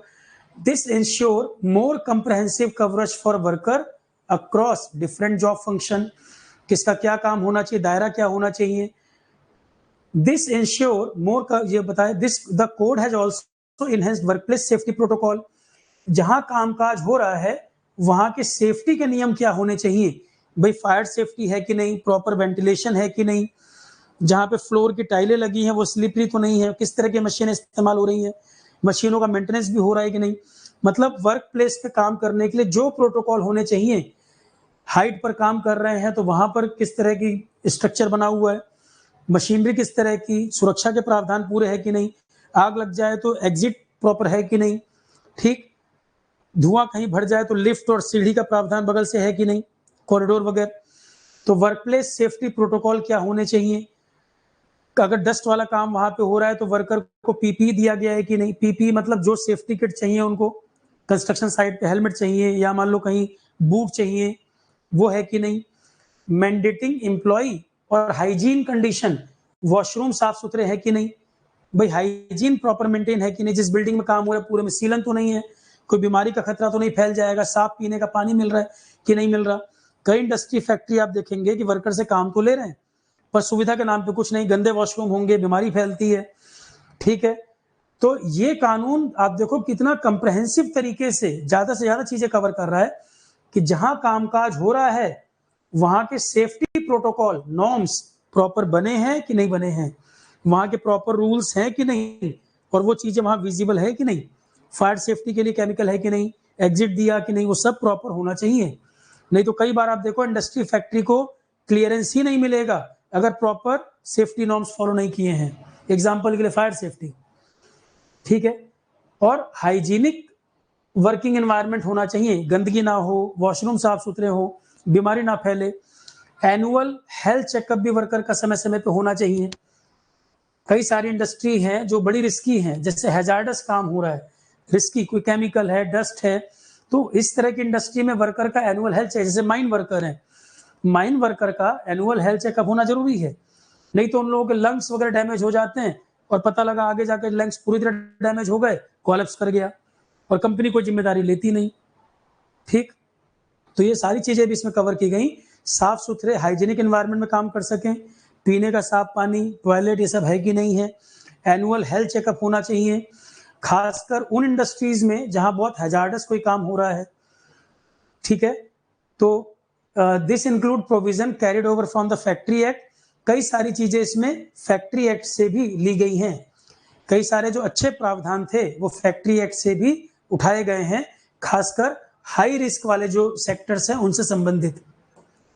और ये कानून क्या कह रहा है, ये कोड कह रहा है वर्किंग कंडीशन, वर्क डे, पूरा दिन 24 घंटे नहीं 8 घंटे, वर्किंग आवर्स ये डिफाइन कर रहा है 8 आवर्स। अब ऐसे ही क्वेश्चन बनता है एग्जाम में, OSHWC कानून जो वर्किंग कंडीशन की बात कर रहा है वो घटाकर कितने की बात कर रहा है, 8 घंटे, ग्लोबल स्टैंडर्ड्स से मैच करते हुए, जो ग्लोबल स्टैंडर्ड है उतना होना चाहिए। तो moreover the code modernises working condition by reducing the maximum work day to 8 hours, aligning with global standards, जो दुनिया में स्टैंडर्ड है उसके हिसाब से चले। और यदि ओवर टाइम करना है तो ओवर टाइम के लिए उसको जो डिसाइडेड अमाउंट है वो दिया जाए और उसकी सहमति के बिना ना कराया जाए। ओवर टाइम बर्डन फोर्सफुली नहीं होगा, यदि ओवर टाइम कराना है तो वर्कर से सहमति लेंगे तब वो कर सकता है, उसकी सहमति के बिना नहीं। और जो पेमेंट उसको मिलनी चाहिए, जैसे workers are now entitled to double wages for overtime, दुगना उसको दिहाड़ी उस काम की ओवर टाइम की दी जाए, जिससे वर्कर के अधिकारों की सुरक्षा भी हो सके। भाई वो मशीन तो है नहीं, 8 घंटे आपने काम कराया, अब 8 घंटे वो काम करके थक भी गया होगा, फिर आप उससे ओवर टाइम करा रहे हैं, वो अपने परिवार को जो समय देता, अपने स्वास्थ्य को समय देता, वो छोड़कर वो आपके लिए काम कर रहा है, तो फिर 8 घंटे के बाद एक्स्ट्रा काम ले रहे हैं, तो ओवर टाइम जो आप लगवा रहे हैं उसको डबल दिहाड़ी देंगे, डबल वेजेस होने चाहिए। क्लियर है? अब आप कहोगे सर इंडिया में फॉलो कहाँ हो रहा है, हमारे तो बगल में बिल्डिंग बन रही है, कुछ फॉलो नहीं हो रहा, क्योंकि लोग अवेयर नहीं है, जानकारी नहीं है, तभी तो ये सारी चीजें आपको पढ़ाई जा रही हैं, ये सारी चीजें आपको पढ़ाई जा रही हैं। आप जहाँ काम करोगे ये सब आपको पता होना चाहिए, आपका वर्क प्रोफाइल से रिलेटेड चीजें रहेंगी, ये सब आपको पता होना चाहिए, ठीक है। फॉलो नहीं होता तो अंकित कानून तो बना है ना, अगर कोई कोर्ट में चैलेंज कर देगा कंपनी की हालत खराब हो जाएगी, पर कोर्ट में चैलेंज कब करेगा, लोगों को लॉज नहीं पता। और दूसरी समस्या यह है कोर्ट में लोगों को जूते घिस जाते हैं। जुडिशरी का एक सबसे बड़ा प्रॉब्लम यह है कि न्याय कब मिलेगा, इंसान की उम्र बीत जाएगी। तो सबसे बड़ी बात है न्याय अगर टाइम बाउंडेड हो तो मेन चीज है, क्या कहा जाता है, जस्टिस डिले जस्टिस डिनाइड। अगर देरी से न्याय मिल रहा है तो न्याय ना मिलने के बराबर है, वो अन्याय ही एक तरह का। जस्टिस डिले जस्टिस डिनाइड की बात की जाती है ना, कि देर से दिया गया न्याय वो अन्याय ही एक तरीके का। वो जस्टिस जो डिले हो रहा है वो जस्टिस कैसे माना जाएगा? कोई व्यक्ति को न्याय मिलने में पूरी उम्र निकल गई और मरने के एक दिन पहले न्याय मिल रहा है, पर्पस क्या रहा उसका? किसी व्यक्ति को आपने जेल में डाल दिया और पता लगा 20 साल के बाद कि वो मुजरिम नहीं था, तो वो टाइम वापस कैसे ला सकते हैं? न्याय देने में इतने साल लग गए, पता लगा वो कल्प्रिट था ही नहीं। दहेज के मामले में, फॉल्स एलिगेशन के मामले में कई दिन आता है ये। तो 8 घंटे स्टैंडर्ड है ग्लोबल भी, और अपने यहाँ भी इस कानून में ये रखा गया है। ओवर टाइम अगर होगा तो डबल वेज उसको दिए जाएं, वर्कर के अधिकारों की सुरक्षा को ध्यान रखते हुए। ये सारे प्रावधान इस कानून में हैं। तो जो लेबर लॉस का टॉपिक है, ये सीधा सीधा लेबर लॉस का इशू है जो हमने अभी डिस्कस किया। तो पीडीएफ केवल रीड करने से बात नहीं बनेगी, मैं ये सारी टॉपिक आपको समझा रहा हूं, 2-2, 3-3 बार रिपीट करूंगा तो एग्जाम में याद रहेगा, भूलोगे नहीं। सबसे अच्छा तरीका याद करने का विजुलाइज करना, कि सर ने जो क्लास में पढ़ाया मैं 10 मिनट आंख बंद करके क्लास के बाद विजुलाइज कर लूं, वो सबसे लंबे समय तक याद रहता है। दूसरे नंबर पे आता है जो आप लिख कर पढ़ते हैं, कोई कोर पॉइंट आप लिख लेते हैं। तीसरे नंबर पर आता है रीड करना, सबसे ज्यादा याद रहता है, पूरी बात सुन ली, आंख बंद करके क्लास के बाद 10 मिनट सिर्फ विजुलाइज करना है सर ने क्या पॉइंट्स हाईलाइट किए, वो एग्जाम के दिन भी नहीं भूलता। भाई पूरी कहानी तो एग्जाम का क्वेश्चन नहीं है ना, की पॉइंट्स। और इस तरह से मैंने लिखा है कि रीड करें तो पूरी चीज समझ आती जाएगी। मैं सिर्फ क्वेश्चन आंसर फॉर्म में नहीं दे रहा हूं, मैं प्रॉपर तरीके से लिख के दिया है कि आप सब कुछ समझ आए। अब अधिकारियों की भी जरूरत पड़ेगी, लोग चाहिए होंगे, किसके पास कंप्लेंट कर पाएंगे, है ना, महिलाओं की सुरक्षा का क्या होगा, कई तो चक्कर हैं। लेबर लॉस खाली हार्मफुल कोई हैजार्डस वर्क ना हो या वर्किंग आवर्स तक तो सीमित नहीं है, मल्टी डायमेंशनल एस्पेक्ट है। अब आता है महिलाएं नाइट शिफ्ट में काम करना, ये भी एक समस्या रहती है कई बार। तो ये कानून इसको भी कवर कर रहा है कि महिलाएं नाइट शिफ्ट में अगर उनको काम करना पड़ रहा है, उनकी सहमति के बिना नहीं हो सकता। और ये इंश्योर करना होगा कि जो एम्प्लॉयर नाइट शिफ्ट में काम करने के लिए बोल रहा है, उनकी सेफ्टी का ध्यान रखेगा और उनको ट्रांसपोर्टेशन प्रोवाइड कराए प्रॉपर। तो सोचो कितना बढ़िया लॉ हर एरिया को कवर करते चल रहा है। तो महिलाएं जो वर्क नाइट, अगर नाइट शिफ्ट में वर्क करना है, उनकी सहमति के बिना नहीं होगा। किसी भी वर्कर से आपको ओवरटाइम कराना है या महिलाओं से नाइट शिफ्ट करानी, जैसे मान लो एक नॉर्मल वर्कर जिसकी नाइट शिफ्ट है पर वो पुरुष है, मेल है, तो मान लो कि रात को 10 से लेके सुबह 4 की कोई शिफ्ट है, या सुबह 8 घंटे की 10 से 4 की मान लो शिफ्ट है, तो पुरुष हो चाहे महिला हो, पुरुष 8 घंटे की शिफ्ट जो है, ये कितने घंटे हुए, 6 घंटे हुए, तो 10 से 6 अगर कोई पुरुष है और 8 घंटे के वर्किंग आवर्स हैं और रात की शिफ्ट में काम करना है, तो उसकी कंसेंट की बात तो नहीं होगी। 8 घंटे उसका नियम जो ड्यूटी का है वो करेगा। पर अगर वुमेन को नाइट शिफ्ट में काम कराना है तो उसकी कंसेंट चाहिए। पुरुष कोई है, मान लो 10 से 6 का उसका टाइम ही वर्किंग नाइट की है, एयरपोर्ट पे काम कर रहा है और वर्किंग आवर्स उसके रात की शिफ्ट में ड्यूटी लगी हुई है, तो जो मेल वर्कर होगा उससे रोज कंसेंट थोड़ी लिया जाएगा 10 से 6 काम करने का, ये तो उसकी ड्यूटी की टाइमिंग है। पर अगर फीमेल स्टाफ है और नाइट शिफ्ट में काम करना है, उसकी कंसेंट लेना पड़ेगा। दूसरी बात, ओवर टाइम किसी से भी कराना हो उसके कंसेंट के बिना नहीं होगा। ओवर टाइम मेल फीमेल किसी से भी कराना, उसकी सहमति होनी चाहिए। और महिला को अगर नाइट शिफ्ट में काम कराना है तो महिला की सहमति होनी चाहिए। पुरुष नाइट शिफ्ट में काम कर रहा है तो उसकी कंसेंट की बात थोड़ी है, तो उसकी ड्यूटी आवर्स है। पर महिला से अगर नाइट शिफ्ट में काम कराना है तो कंसेंट लेना पड़ेगा। तो मेल फीमेल दो बातें हो गई, एक हो गया मेल फीमेल मिलाकर 8 घंटे काम कर सकते हैं, ओवर टाइम कराना है, दोनों में किसी से भी कंसेंट होना चाहिए। अब बात आती है नाइट शिफ्ट की, नाइट शिफ्ट में मेल है तो उसकी ड्यूटी का टाइम है, रोज कंसेंट तो नहीं लिया जाएगा। फीमेल स्टाफ से अगर वर्क नाइट शिफ्ट कराना है, कंसेंट होनी चाहिए और एम्प्लॉयर को महिला सुरक्षा इंश्योर करना होगा और ट्रांसपोर्टेशन भी प्रोवाइड करना होगा।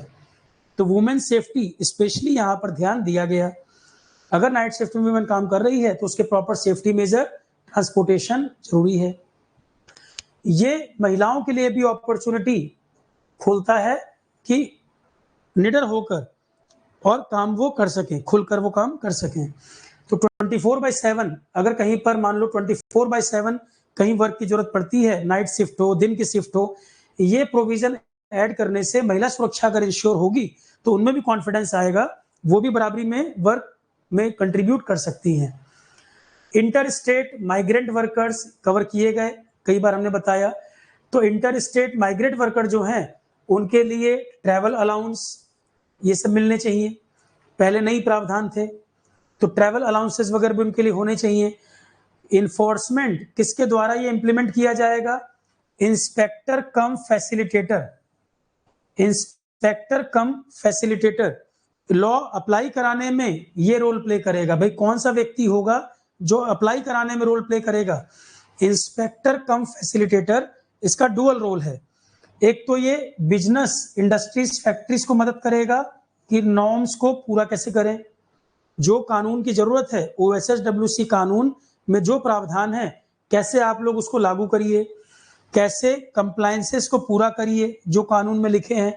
तो इसका डुअल रोल है, इंस्पेक्टर कम फैसिलिटेटर, इसको डबल काम दिया गया है। ये कानून इंडस्ट्री फैक्ट्री बिजनेसेस को मदद करो, कैसे लागू करेंगे कैसे ये फुलफिल कराया जाए। तो कंप्लायंसेस पूरे हो रहे हैं कि नहीं, इसको चेक करना, इंस्पेक्ट करना, ये भी इसका काम है। और अगर कोई बिजनेस या इंडस्ट्री को परेशानी हो रही है इसको फॉलो कर पाने में, इंप्लीमेंट करने में, तो उसकी सहायता भी करना। तो इंस्पेक्टर कम फैसिलिटेटर क्यों कह रहे हैं? चेक करना ये नियम फॉलो हो रहे हैं कि नहीं, कंप्लायंस फॉलो हो रहे हैं कि नहीं, और अगर किसी इंडस्ट्री, फैक्ट्री, बिजनेस को दिक्कत आ रही है तो कैसे मदद की जाए इसको लागू कराने में। कंप्लायंस पूरे नहीं करने में स्ट्रिक्ट पेनल्टीज भी रखी गई हैं, 3 लाख रुपए तक का पेनल्टी भी है। अगर फुलफिल नहीं हो रहा तो स्ट्रिक्ट पेनल्टी के प्रावधान भी हैं। अगर कंप्लायंस पूरे नहीं हो रहे तो 3 लाख रुपए तक का फाइन भी यहाँ पर लगाया है और जेल जाने के प्रावधान भी हैं। अगर किसी वर्कर को सीरियस इंजरी या डेथ हो जा रही है आपके नियम ना मानने से, आप कानून को फॉलो नहीं किए और किसी को सीरियस इंजरी या डेथ हो गई तो 3 लाख का फाइन और जेल तक के प्रावधान भी यहाँ पर दिए गए हैं। तो ये कोड पूरा फोकस इसका वर्कर सेफ्टी और मालिक जो है कंपनी, फैक्ट्री, इंडस्ट्री के, उनकी जवाबदेही, अकाउंटेबिलिटी पर आधारित है, बेस्ड है, उस पर फोकस्ड है। तो ये कानून वर्कर की सेफ्टी और जो एम्प्लॉयर हैं, मालिक जो है इंडस्ट्री, फैक्ट्री वगैरह के, उनकी जवाबदेही तय करता है और लगभग कंप्रहेंसिव है, ज्यादा से ज्यादा चीजों को ये कवर कर लेता है। अब क्या ये बात मैं आपको समझा पाया या नहीं? तो OSHWC कानून से अगर क्वेश्चन बनता है, लेबर लॉस का एक इंपॉर्टेंट पॉइंट है, आप इसको कर पाएंगे या नहीं कर पाएंगे? ठीक से समझ आया या नहीं? पीडीएफ प्रॉपर बनी हुई है, आपको केवल उसको अंडरलाइन करना है, लेक्चर को सुनना है ध्यान से, जितने स्टेटमेंट में बोलता जा रहा हूं सुनने पे फोकस करना है। क्या ये बात समझ आई कि नहीं?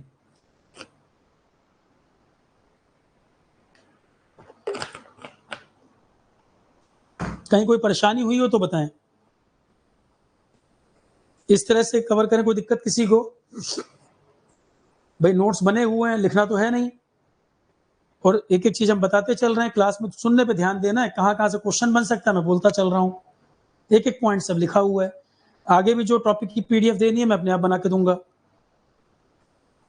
30 तारीख से 6 केवल मैं अवेलेबल नहीं रहूंगा, इधर आपका 29 तक क्लासेस चलेंगी, करंट अफेयर वाली भी, एडिशनल टॉपिक वाली भी 2-3 क्लासेस भी होंगी, और फिर जब मैं 6 या 7 को आ जाऊंगा 14 से पहले पहले पूरा कर दूंगा मैं इसको, इंक्लूडिंग करंट अफेयर्स। 10% से ज्यादा टॉपिक नहीं होगा जो हमारे एंड पे। आगे बढ़े। ओके, लेबर लॉज में जो पुराने कानून हैं, अगर वहां से क्वेश्चन बनता है तो एक तो टॉपिक आपका एग्जाम में फैक्ट्री एक्ट 1948, भले अब इसकी जगह OSHWC कानून आ गया, पर पुराने एक्ट से क्वेश्चन आ जाता है। फैक्ट्री एक्ट 1948 के क्या प्रोविजन थे, एज ग्रुप किसके लिए लागू होता था, ये सब क्वेश्चन इस पे बनते हैं। इसमें क्या क्या मतलब का हम देखते हैं। एक आपका माइंस एक्ट वाला है क्वेश्चन 1952 का, और एक वर्कमैन कंपनसेशन एक्ट है, वर्कमैन कंपनसेशन एक्ट ये कानून है।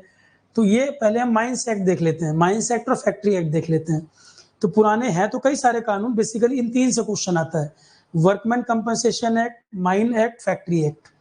पुराने पेपर भी अगर देखे होंगे तो ज्यादातर आपको यही नजर आया होगा।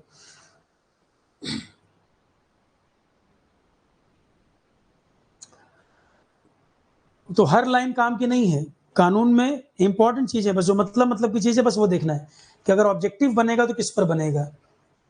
मैं आपको बताता चलता हूं, अंडरलाइन कर लेना। देखो, माइंस एक्ट पहले बता देता हूं मैं आपको। माइंस एक्ट 1952, ये तो हमें समझ ही आ रहा है, माइन वर्कर के लिए है स्पेसिफिकली, जो माइन वर्कर हैं उन्हीं पर लागू होगा ना, सबके लिए तो नहीं है।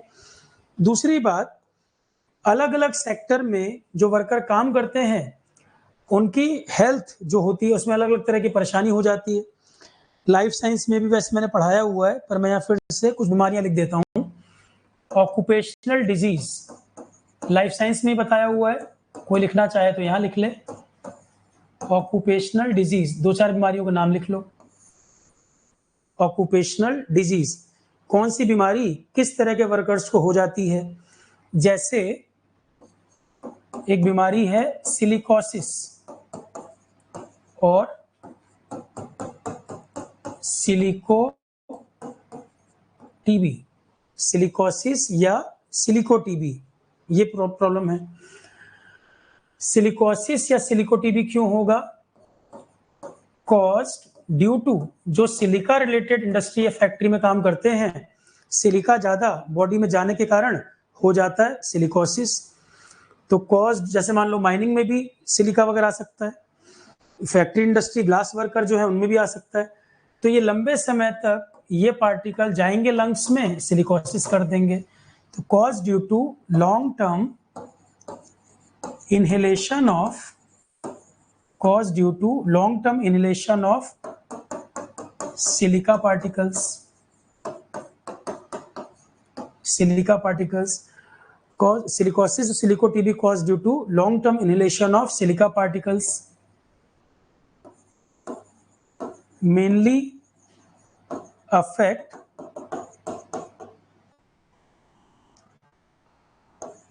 workers who are working in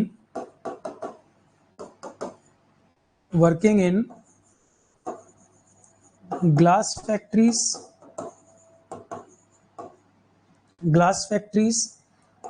potteries, मिट्टी के जो बर्तन वगैरह बनते हैं, सेरामिक्स और क्ले वर्क, ये जहां पर इन्वॉल्व है, टाइल्स, माइनिंग एक्सेट्रा, इवन जहां पर ये इलेक्ट्रॉनिक्स इंडस्ट्री, सिलिका का इस्तेमाल यहां भी होता है, इलेक्ट्रॉनिक्स इंडस्ट्री। तो जहां भी सिलिका इन्वॉल्व होगी, लंबे समय तक जो वर्कर काम करेंगे, सिलिका पार्टिकल इतने छोटे होते हैं, वो बॉडी में जाते जाएंगे, बॉडी में वो जाते चले जाएंगे। तो सिलिकोसिस या सिलिको टीबी लॉन्ग टर्म तक सिलिका पार्टिकल को इनहेल करने के कारण होता है। ज्यादातर ये उन वर्कर को प्रभावित करता है जो ग्लास जो बनता है वहां भी सिलिका यूज होती है, मिट्टी के बर्तन जहां बनते हैं, सेरेमिक का जो काम होता है, टाइल है, माइनिंग है, आजकल दरवाजे, डोर फ्रेम्स, दरवाजों के फ्रेम आजकल बनते हैं, वहां भी सिलिका यूज कर लेते हैं, डोर फ्रेम्स, इलेक्ट्रॉनिक्स इंडस्ट्री। तो इन सब जगह इस्तेमाल होता है। तो उन वर्कर को क्या हो जाएगा? सिलिकोसिस हो जाएगा। नोट कर लो ये, मैं और भी लिखवा रहा हूँ कुछ। तो लेबर सेफ्टी में ये भी आ जाएगा ना कि भाई लेबर को कौन कौन सी बीमारियां हो जाती हैं वर्क रिलेटेड लेबर को क्या क्या इश्यू हो जाता है, ये नोट कर लो।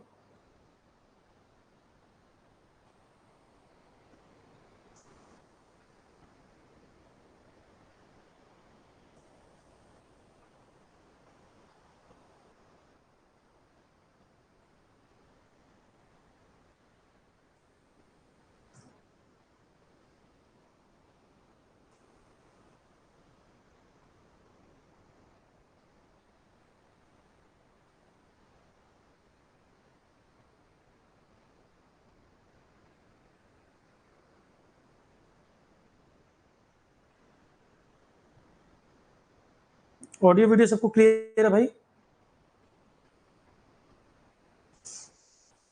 फोटो खींच लो या नोट कर रहे तो कर लो, फिर हम आगे लिखें।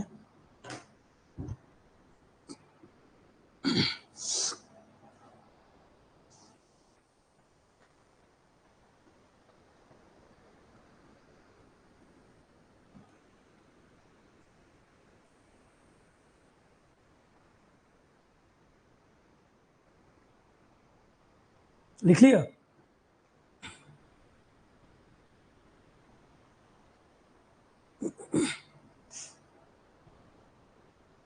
लिख लिया?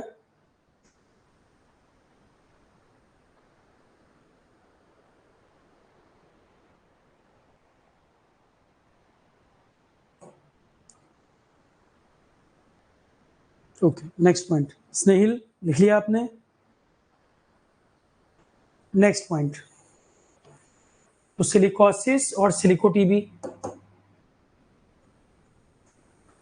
अच्छा, यूट्यूब वाले जो स्टूडेंट हैं, देखो सारे लेक्चर तो यूट्यूब पे नहीं पॉसिबल है डालना, हाँ बीच बीच में कुछ कुछ लेक्चर में डाल देता हूँ। तो प्रॉपर तरीके से सिस्टमेटिक अगर चलना है तो कोर्स बेनिफिशियल है। केवल एक दो टॉपिक की बात है तो यूट्यूब पे इसलिए अवेलेबल कर देते हैं, एक दो टॉपिक के लिए कोर्स को क्यों करेगा भाई? ज्यादा जरूरत है तो कोर्स की नीड है, अगर एक आध टॉपिक की बात है तो यूट्यूब पे अवेलेबल कर देते हैं। पर क्योंकि पूरा पूरा सिलेबस सारा का सारा तो नहीं पॉसिबल है, इतने सारे सब्जेक्ट्स हैं, दूसरी बीमारी एक है बिस्सिनोसिस। बिस्सिनोसिस, इसी का दूसरा नाम है ब्राउन लंग डिजीज, किसी भी नाम से आ सकता है। जो कॉटन का जहां वर्क होता है, टेक्सटाइल वर्कर वगैरह जो होते हैं, तो कॉटन के फाइबर वगैरह जो उड़ेंगे रेशे, वो जाकर बॉडी में लंग्स में जमा होने लगते हैं, लंग्स को डैमेज करते हैं। तो cause due to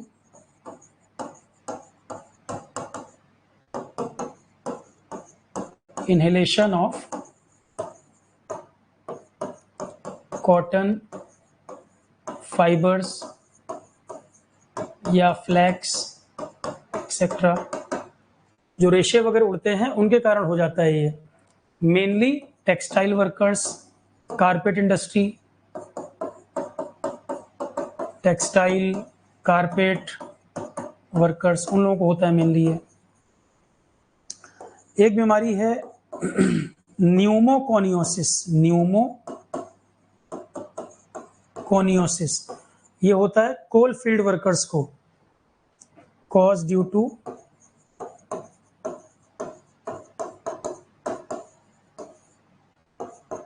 long term inhalation of coal dust। Coal mine workers को होता है न्यूमोकोनियोसिस। है सभी ये रेस्पिरेटरी डिजीज, सांस की बीमारियां हैं सभी। एक होता है सिड्रोसिस, आयरन पार्टिकल्स के कारण। आयरन माइनिंग जहां होती है वहां होता है cause due to long term inhalation of iron particles, caused due to long term inhalation of iron particles, sidrosis। यहां तक नोट कर लो, फिर देखें आगे।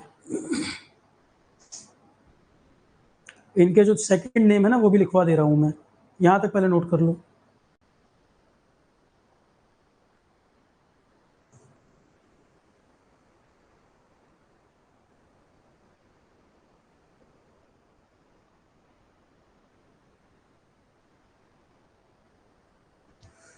न्यूमोकोनियोसिस जो है कोल पार्टिकल के कारण है, इसी का दूसरा नाम ब्लैक लंग, ये भी लिख लो। कोल से ही बस समझ में आ रहा है, वो चेक भी कर लिया हमने, तो कोल पार्टिकल के कारण ही सही है ये ब्लैक लंग इसको बोलते हैं। Black lung disease pneumoconiosis coal dust के कारण, हालांकि नाम से समझ में आ रहा है।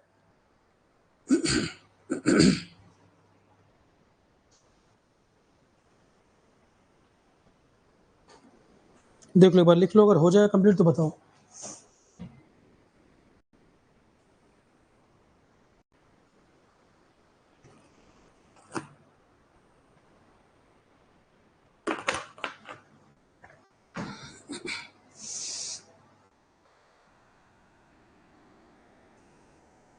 बाकी मैं फिर से बार बार ये बात रिपीट कर रहा हूँ, आरोहण के जो स्टूडेंट हैं, जो भी 10% टॉपिक एडिशनल आपको दिख रहे हैं, आपको परेशान उसके लिए नहीं होना।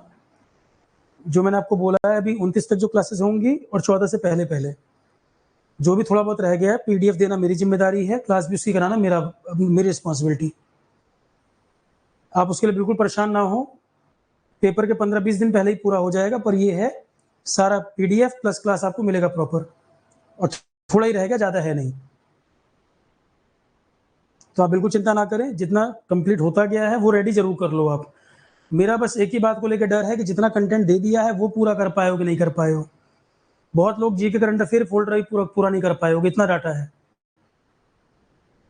मुझे पूरा कराना है, मैं पूरा करा के भेजूंगा, मेरी तरफ से दिक्कत नहीं रहेगी, पर आप पूरा कर पाएंगे कि नहीं ये मुख्य बात है। क्योंकि फॉर्म आने में, एग्जाम होने में समय जितना है, आसान नहीं है पूरा सिलेबस कर पाना।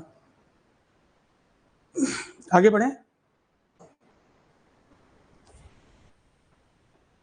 और पीडीएफ भी बना के मैं सारी खुद अपने आप ही दे रहा हूं, उसके लिए भी आपको यहाँ भागना नहीं है। अगला एक बीमारी और लिख लो। एक होता है एस्बेस्टोसिस। एस्बेस्टस वाली जो इंडस्ट्री फैक्ट्री है उसमें जो काम करते हैं उन वर्कर्स को होता है एस्बेस्टोसिस। आरपीएससी का देखो बैच चल रहा है मेंस का, सोशल एस्पेक्ट के लिए उनको जो कमिट किया हुआ था कि एक एक लाइन सब क्लास में रहेगी, पूरी पीडीएफ बना के दूंगा। 60% सिलेबस उनका हो भी चुका है, क्योंकि 2 बैच अभी लगातार ईपीएफओ और आरपीएससी यही प्रायोरिटी पर रहेगा मेन तो अभी। और 14 तारीख जब आपका बैच खत्म हो जाएगा फिर इंजीनियरिंग सर्विसेज में ऐड करने लगेंगे। आरपीएससी काफी कवर हो चुका होगा तब तक, 60% आरपीएससी भी हो चुका है। तो यही 2-3 मेन एग्जाम है, ईपीएफओ, आरपीएससी, ईएस। मेरा मेन फोकस अभी इन्हीं पे रहेगा। एसएससी वगैरह का ऑलरेडी पूरा हो चुका है डाटा, करंट अफेयर उनके लिए भी कॉमन, उनका ऑलरेडी हो चुका है।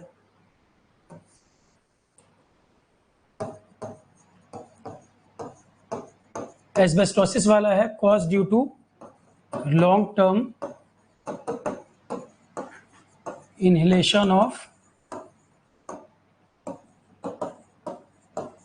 asbestos particles। एस्बेस्टस की छत, इसके पाइप वाइप बनते थे सरकारी क्वार्टर पुराने देखोगे तो एस्बेस्टस का इस्तेमाल करके छतें पाइप वाइप बनाया करते थे। तो एस्बेस्टस जिन इंडस्ट्री फैक्ट्री में इस्तेमाल होता है वहां के वर्कर को इसके इनहेलेशन की वजह से हो जाता है एस्बेस्टोसिस। ये सभी रेस्पिरेटरी डिजीज हैं, सांस की बीमारियां हैं। तो क्वेश्चन आ जाता है इनमें से कोई भी नाम पूछ लेगा आपसे, ऑक्यूपेशन रिलेटेड बीमारी बताइए, ठीक है।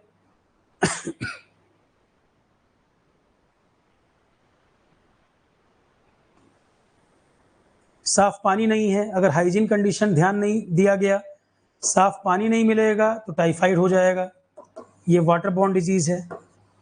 हाइजीन कंडीशन अगर ठीक नहीं है, पानी का अगर साफ पानी नहीं मिल रहा पीने का, टाइफाइड, कॉलरा, ये समस्याएं हो जाएंगी। अगर पूछ दे कि भाई हाइजीन सैनिटेशन प्रॉपर नहीं रखा गया, साफ पानी पीने का नहीं मिल रहा वर्कर को, क्या सबसे पहली बीमारी टाइफाइड, कॉलरा, और पानी की कमी से हेपेटाइटिस ए, जिसको हम जॉन्डिस भी कहते हैं, हेपेटाइटिस ए या जॉन्डिस, इसमें भी ये दोनों बैक्टीरिया से होते हैं, ये वायरस से होता है। वाटरबोर्न अगर बात करें हाइजीन की कमी से, टाइफाइड, कॉलरा, हेपेटाइटिस, सही पानी अगर पीने का नहीं मिलेगा तो ये सब भी हो सकता है।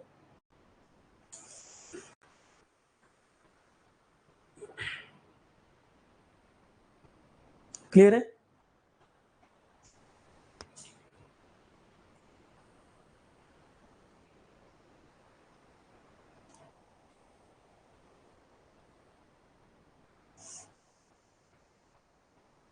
नेक्स्ट टॉपिक, अब आ जाते हैं माइंस एक्ट पर कि वर्कर्स को क्या क्या परेशानी हो सकती है और माइंस एक्ट हमें क्या बताता है। अब तो हालांकि OSHWC 2020 कानून बन गया है, पुराने एक्ट को मर्ज कर दिया गया है, पर तो भी पुराने एक्ट से पूछ लेता है क्वेश्चन। जहां चांस रहते हैं फैक्ट्री एक्ट और माइंस एक्ट, यहां से क्वेश्चन ज्यादा रहते हैं। माइंस एक्ट 1952 ये स्पेसिफिकली माइन वर्कर के लिए था, इसमें तो कोई बड़ी बात है नहीं। This act aim to regulate the working condition of workers, ensure adequate safety rules and promote health and well-being of mine worker, specifically mine worker। तो माइन वर्कर की वर्किंग कंडीशन क्या है, सेफ्टी मेजर्स फॉलो हो रहे हैं कि नहीं, उनके हेल्थ और लाइफ स्टाइल कैसी हो पा रही है, क्या प्रभाव पड़ रहा है, ये सारी चीजें कवर कर रहा है। अब देखो ये एक्ट क्या कह रहा है, एडल्ट का मतलब यहां पर है जो अपनी 18 साल की एज पूरी कर चुका। ए पर्सन वर्किंग और employed in a mine is considered to be below ground if he is working or employed in a shaft that has been or is in the process of being sunk or in any excavation that extend below the superjacent ground, conversely is deemed above ground। तो below ground किस worker को कहा जाएगा, above ground किस worker को कहा जाएगा mine में? भाई माइन में दोनों जगह वर्क हो रहा है, above ground, below ground। किसको above ground मानेंगे, किसको below ground मानेंगे, ये डिफाइन कर दिया इस कानून ने। if he is working in open cast mine, if he is working in open cast mine तो इसको हम अबो ग्राउंड बोलेंगे, तो इसको ओपन अबो ग्राउंड बोलेंगे। सारे पॉइंट की जरूरत नहीं है, जो मतलब के बस वही काम के दिए इसमें मैंने। Notice of mining operations, the mines owner, agent और manager are required to give notice to the chief inspector. कहाँ पर कब माइनिंग का वर्क शुरू होगा, कहाँ पर माइनिंग का काम कब शुरू होना है, तो माइन का जो ओनर है, देखो बिडिंग होती है, टेंडर जारी किया जाता है, माइन अलॉट करने के लिए भी सरकारी प्रक्रिया है, टेंडर जारी होगा, टेंडर फाइल करेंगे, किसी को माइन अलॉट हो गया, तो जिसको माइन अलॉट हुआ है, माइन का जो ओनर है या कोई एजेंट है या कोई मैनेजर है, उन्हें नोटिस देना होता है chief inspector the controller of Indian bureau of mines, जो सरकार के अंतर्गत आता है, और डीएम को। तो चीफ इंस्पेक्टर जो Indian bureau of mines, controller और डिस्ट्रिक्ट मैनेजर, इनको नोटिस देना होता है माइनिंग स्टार्ट करने के 1 महीने पहले। तो किसको किसको नोटिस जाएगा, chief inspector, bureau of mines, controller और डीएम, इनको जाएगा माइनिंग ऑपरेशन शुरू करने के 1 महीने पहले। पुराना लॉ है ये, माइंस एक्ट वाला। मैनेजर्स 17 नंबर लॉ में 17 नंबर पॉइंट में मैनेजर्स का रोल दिया है। हर माइन में एक अलॉटेड मैनेजर अलॉट करना, वो एक मैनेजर साइन करना होगा। हर माइन, जो भी माइन काम होगा उसमें एक स्पेसिफिक एक पर्टिकुलर मैनेजर अपॉइंट करना होगा, जो पर्टिकुलर क्वालिफिकेशन होनी चाहिए, जिसको अनुभव हो उस काम का। द ओनर और एजेंट ऑफ द माइन, एक क्वालिफाइड पर्सन जो है उसको मैनेजर अपॉइंट करना हो, किसी को भी नहीं, जो व्यक्ति जानकारी रखता हो, ठीक से उस चीज को मैनेज कर पाए। ओनर और agent can also appoint themselves as manager, अगर उनको वो क्वालिफिकेशन है, वो खुद को भी एज ए मैनेजर काम कर सकते हैं, पर उनको वो जानकारी होनी चाहिए। ड्यूटी और रिस्पॉन्सिबिलिटीज क्या होती हैं, ओनर की, एजेंट की और मैनेजर की। भाई लॉ में यही सब तो लिखा होगा, और क्या लिखा होगा। ड्यूटी और रिस्पॉन्सिबिलिटी क्या है, ओनर की, एजेंट की और मैनेजर की। Owner and agent of every mine are responsible for ensuring compliance, law को अप्लाई कराना, लॉ को लागू कराना, जो रेगुलेशंस फॉलो कराने हैं, ये ओनर और एजेंट को कराना पड़ेगा। तो ओनर और एजेंट जो है किसी भी माइन का, वो जिम्मेदार है कंप्लायंस, रूल्स फॉलो हो रहे हैं या नहीं हो रहे, और फाइनेंशियल अरेंजमेंट ये सब भी करना, जो भी जरूरी स्टेप लेने हैं सुरक्षा के, वो भी करना। The owner and agent of the mine along with any person appointed by them, ये रिस्पॉन्सिबल है इन पर्टिकुलर चीजों के लिए, ये सब इनके जिम्मेदारी है।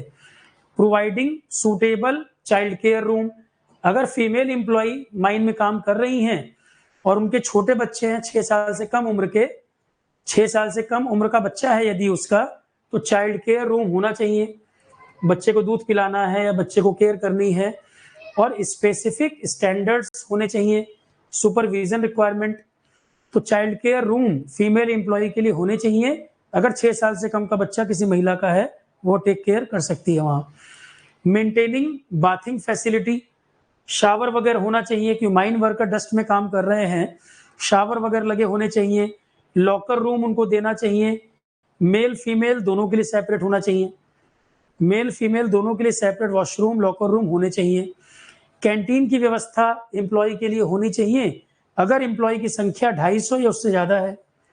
अगर एम्प्लॉय 250 या उससे ऊपर है, माइन में काम कर रहे हैं, कैंटीन की व्यवस्था होनी चाहिए।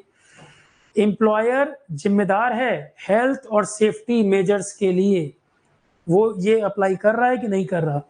एम्प्लॉयर हेल्थ और सेफ्टी मेजर के लिए भी उसकी जिम्मेदारी है पूरी पूरी, कि ये वो इन चीजों का ध्यान रख रहा है या नहीं रख रहा।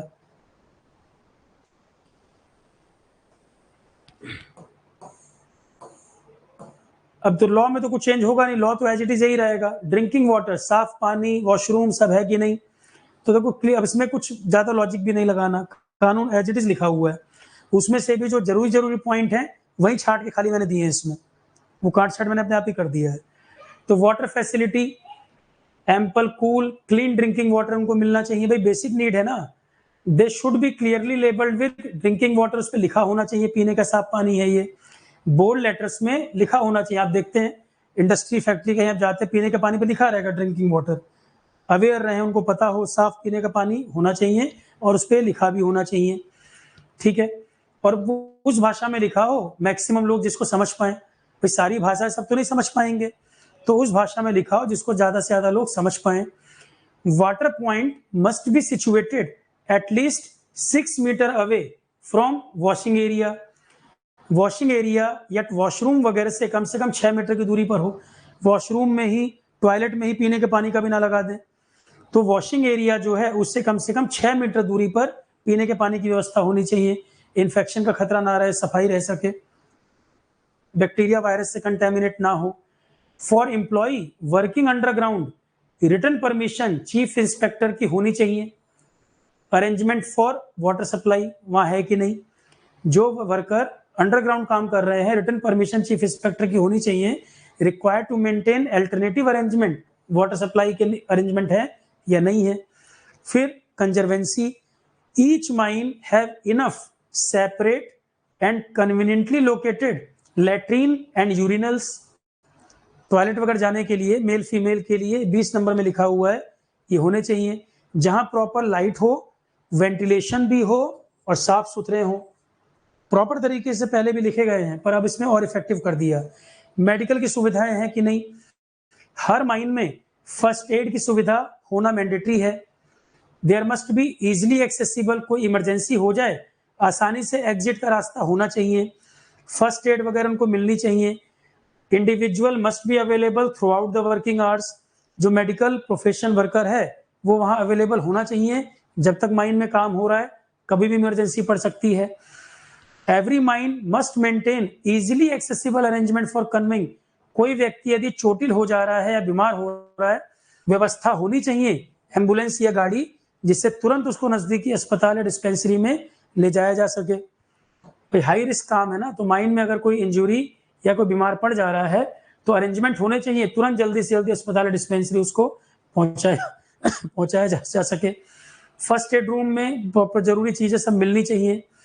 नर्सिंग स्टाफ भी होना चाहिए, अगर 150 से ज्यादा एम्प्लॉय काम कर रहे हैं तो एक दो वर्कर से काम नहीं चलेगा, मेडिकल और नर्सिंग स्टाफ भी और संख्या में होना चाहिए यदि 150 से ज्यादा एम्प्लॉय काम कर रहे हैं। Power of inspector when cause of danger not expressly provided against exist और when employment of person is dangerous.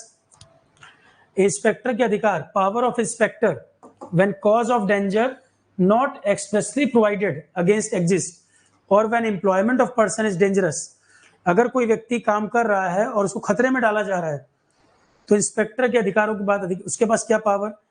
If the chief inspector or an inspector find any part of mine or any practice जो unsafe है या defective है, जहां वो जानता है कि अगर कोई वर्कर यहां पर काम किया तो बहुत चांस है कि उसकी डेथ हो जाए या कोई सीरियस इंजरी हो जाए। अगर कोई चीफ इंस्पेक्टर या इंस्पेक्टर इंस्पेक्शन के दौरान ये पाता है कि माइन का कोई हिस्सा या कोई प्रैक्टिस जो वहां फॉलो हो रही है ब्लास्ट करने की या डायनामाइट लगाने की, वो बहुत रिस्की है, अनसेफ है या डिफेक्टिव है या कहीं कोई गैस का लीकेज है, तो ह्यूमन लाइफ का अगर कहीं रिस्क इन्वॉल्व है तो वो एप्रोप्रिएट एक्शन ले सकता है और उस माइन के काम को रोक भी सकता है, या तो उस पर्टिकुलर प्रैक्टिस को रोक सकता है या माइन को भी वहां पर बंद कर सकता है जब तक वो सेफ ना हो जाए। ठीक है, तो चीफ इंस्पेक्टर या इंस्पेक्टर अगर ऑडिट इंस्पेक्शन के दौरान ये पाता है कि कहीं पर माइन अनसेफ या डिफेक्टिव है, कहीं गैस लीकेज है या कोई ब्लास्ट से रिस्क हो सकता है या कहीं से ऊपर कोई चट्टान गिर सकती है, तो ह्यूमन लाइफ का रिस्क अगर इन्वॉल्व है, कोई प्रैक्टिस ऐसी फॉलो हो रही है जिससे खतरा है तो उस प्रैक्टिस को बंद करा देगा। यदि पूरी माइन ही डिफेक्टिव है तो माइन को ही बंद करा सकता है, इतना अधिकार उसको है कि जब तक दोबारा एम्प्लॉयर को बोल देगा, जिसकी माइन है उस ओनर को बोल देगा कि जब तक आप सेफ्टी इंश्योर नहीं कर देते ये चालू नहीं होगा, या कोई पर्टिकुलर एक पार्ट में कोई गड़बड़ हो या पूरी माइन संबंधित कोई दिक्कत है, तो यदि किसी पार्ट में कोई प्रैक्टिस गड़बड़ है तो उसको ठीक करो या कोई अल्टरनेट तरीका अपनाओ, पर ह्यूमन लाइफ को खतरे में डाला नहीं जा सकता। तो if the employment of person in the mine is prohibited by the chief inspector or an inspector duty order, owner agent और manager is responsible for paying full wages to the affected person. तो यदि mine chief inspector अगर उस चीज को रोक रहा है तो आप कहोगे सर जिन लोगों को रोजगार मिल रहा था उनका क्या, फुल वेजेस पे करने होंगे। अफेक्ट जितने भी लोग प्रभावित हो रहे हैं उस काम के बंद होने से, तो ओनर एजेंट या मैनेजर उनको फुल वेजेस एम्प्लॉय को देना होगा, जो माइन वर्कर हैं उनको पे करना होगा। या तो वो उन लोगों को कोई और काम दे सकते हैं तो उतने समय के लिए उतने ही वेजेस पर। अगर मान लो कि माइन में कोई पर्टिकुलर जगह रिस्की थी और 10 लोगों की टीम उस काम को कर रही थी और जो प्रैक्टिस वो फॉलो कर रहे थे वहां खतरा था कि वो तुड़ाई कर रहे हैं या कुछ कर रहे हैं तो धंस जाएं या मिट्टी गिर रही है ऊपर से, तो उस पार्ट को बंद कर दिया। अब वो 10 लोग प्रभावित हुए तो वो 10 लोगों को पैसा देना पड़ेगा ओनर को कि लाइफ रिस्क है, तो पर उनका रोजगार भी ना चला जाए तो उनको पे करना होगा, या कोई दूसरा काम उनको आप दे दो पर उतना ही पैसा आपको देना होगा जो पहले मिल रहा था। पैसा नहीं घटा सकते, कोई दूसरे काम में उतने समय के लिए लगाया जा सकता है उन वर्कर को, पर वेज उनको उतना ही मिलना चाहिए, यही लिखा है। तो ओनर, एजेंट या मैनेजर अफेक्टेड पर्सन को या तो कोई अल्टरनेट काम दे दे उतने ही वेजेस पर, काम नहीं भी दे रहा तो पैसा देना पड़ेगा। Notice to be given of accident, यदि कोई एक्सीडेंट माइन में हो जाता है जिससे किसी व्यक्ति का जीवन चला जाता है या कोई सीरियस इंजरी हो जाती है या एक्सप्लोजन हो गया या आग लग गई या अचानक कहीं से पानी का लीकेज आ गया या कोई केमिकल आ गया या कोई टॉक्सिक गैस लीक हो गई, ऐसी कोई भी समस्या यदि होती है तो उस केस में क्या, इस तरह की कोई भी समस्या यदि होती है तो माइन ओनर, एजेंट या मैनेजर इस एक्सीडेंट को तुरंत रिपोर्ट करेंगे, अथॉरिटी को इसकी जानकारी देंगे through a notice with in 24 hours and simultaneously display copy of the notice on notice board. तो यदि कहीं पर इस तरह की कोई घटना घट जाती है तो जो ओनर है या एजेंट या मैनेजर जो चला रहे हैं माइन को, उन्हें उस घटना की जानकारी अथॉरिटीज को, सरकार को, जो भी अथॉरिटीज वहां पे हैं उनको 24 घंटे के अंदर ये जानकारी लिखित में देनी होगी। और जो नोटिस बोर्ड वहां लगा होगा जो वर्कर देखते हैं वहां पर भी इसको डिस्प्ले कराना होगा। तो यदि किसी के साथ कोई घटना, कोई इंजरी हो गई है, 24 घंटे में अथॉरिटी को इन्फॉर्म करना मैंडेटरी है और नोटिस बोर्ड पर भी डिस्प्ले होना चाहिए। और रजिस्टर में उसका रिकॉर्ड भी रखना होगा, रजिस्टर में उस घटना का रिकॉर्ड भी रखना होगा। चीफ इंस्पेक्टर समय को वो कॉपी दी भी जाएगी, क्वार्टरली ये कॉपी चीफ इंस्पेक्टर के पास भेजी भी जाती है। जितनी एंट्रीज उसमें है चीफ इंस्पेक्टर को क्वार्टरली भेजा जाता है, तो चीफ इंस्पेक्टर भी हर क्वार्टरली चेक कर लेगा ना कि बहुत फ्रिक्वेंटली घटनाएं तो नहीं घट रही। अगर बहुत फ्रिक्वेंट घटनाएं घट रही हैं तो क्या कारण है भाई, क्या सेफ्टी नॉर्म्स फॉलो नहीं किए जा रहे, क्यों ऐसा हो रहा है, एक्सप्लॉयटेशन तो वर्कर का नहीं किया जा रहा, क्वार्टरली चीफ इंस्पेक्टर को भेजना पड़ता है एंट्रीज उसमें। नोटिस ऑफ सर्टेन डिजीज, अगर कोई व्यक्ति माइन में किसी बीमारी से प्रभावित है, जो भी केंद्र सरकार के लिस्ट है बीमारियों की, केंद्र सरकार ने लिस्ट जारी कर रखी है बीमारियों की, तो माइन वर्कर अगर ऐसी किसी बीमारी से अफेक्टेड है जो सरकारी लिस्ट का हिस्सा है, तो माइन ओनर, मैनेजर, एजेंट, इनको ये चीफ इंस्पेक्टर को नोटिफाई करना पड़ेगा, बताना होगा, ये जानकारी भी देनी होगी कि पहले से इस बीमारी से ग्रसित है ये। वीकली रेस्ट डे देना होगा।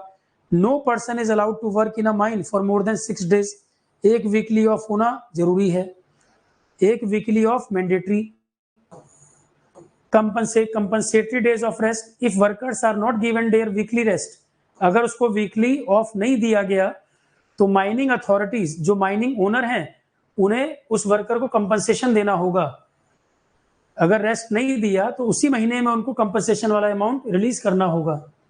और within the following 2 month, और within the following 2 month, तो वर्कर को अगर वीकली डे ऑफ नहीं दिया गया है तो माइनिंग अथॉरिटी को उसे कंपनसेट करना पड़ेगा with a compensatory day of rest within the same month और within the following 2 month, तो उसे कंपनसेट करना होगा। और मान लो अगर तुरंत वीकली डे ऑफ नहीं दिया तो मंथ में उसको एडजस्ट करना होगा, उसकी छुट्टी को आप खा नहीं जाओगे, वेजेस भी देने होंगे और आपको उसको छुट्टी को एडजस्ट करना होगा, खा नहीं जाओगे आप उसको। 30 hours of work above ground, working hour जो एम्प्लॉय के माइन के ऊपर की तरफ exceed must not exceed 48 hours per week और 9 hours per day. Above the ground जो काम है वो इतने से ऊपर नहीं होना चाहिए, इससे ऊपर कोई भी अगर काम करना है चीफ इंस्पेक्टर से अप्रूवल चाहिए। जो अबो ग्राउंड कैटेगरी में माइन वर्कर काम कर रहे हैं, जमीन के ऊपर वाला, तो अबो ग्राउंड वाले जो वर्कर है वो 9 घंटे पर डे 48 घंटे हफ्ते में, इससे ज्यादा नहीं करेंगे। और यदि इससे ज्यादा करना है तो चीफ इंस्पेक्टर से अप्रूवल चाहिए। जो बिलो ग्राउंड काम कर रहे हैं, बिलो ग्राउंड वाले वीक में 48 घंटे से ऊपर नहीं करेंगे और पर डे 8 घंटे से ऊपर नहीं करेंगे, पर डे 8 घंटे से ऊपर नहीं करेंगे। कोई भी चेंज करना है तो चीफ इंस्पेक्टर का अप्रूवल लगेगा, ठीक है। और मैनेजर को इंश्योर करना होगा कि जितना जिसके वर्किंग आवर्स हैं फॉलो हो रहे हैं कि नहीं हो रहे।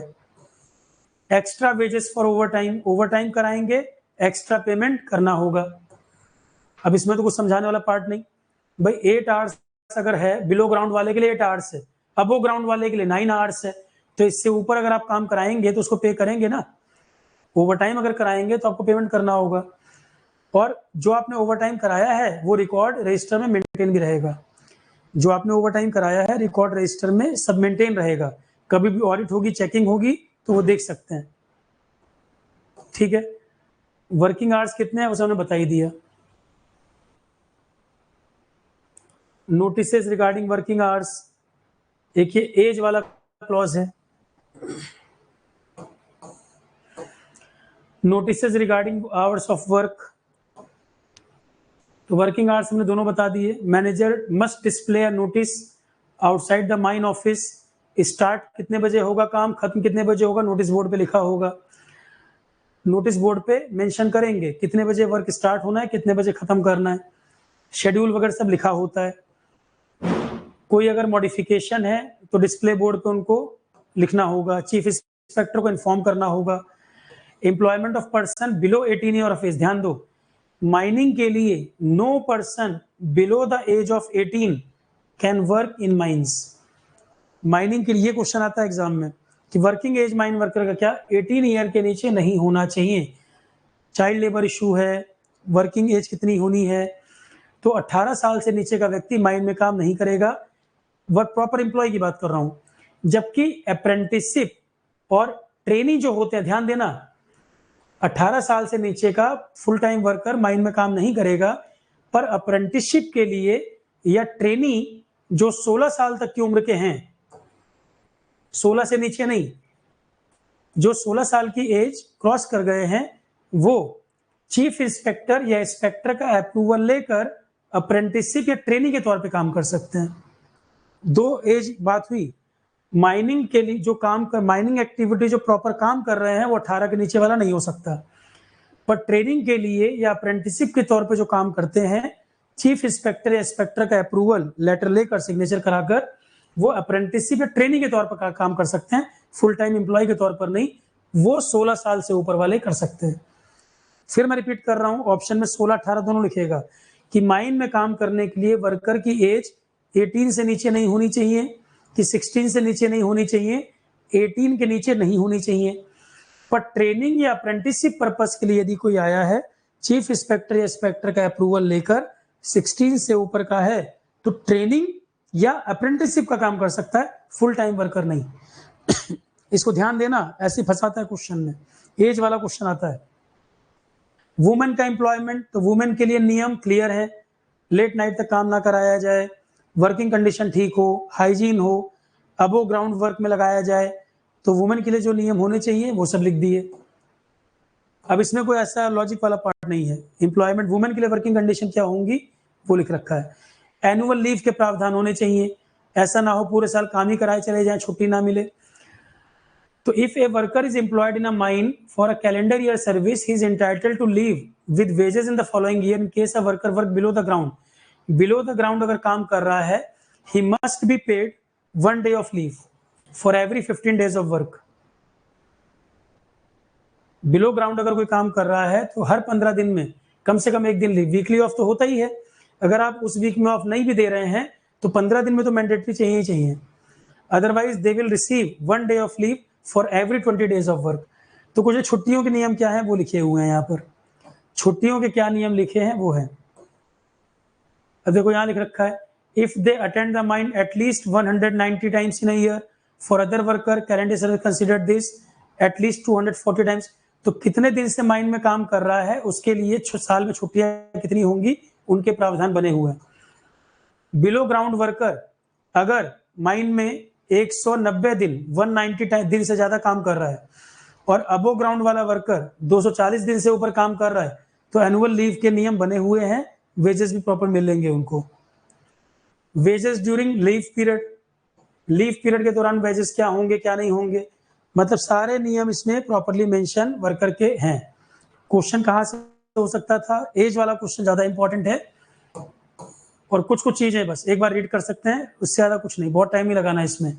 Owner etcetera to report to chief inspector.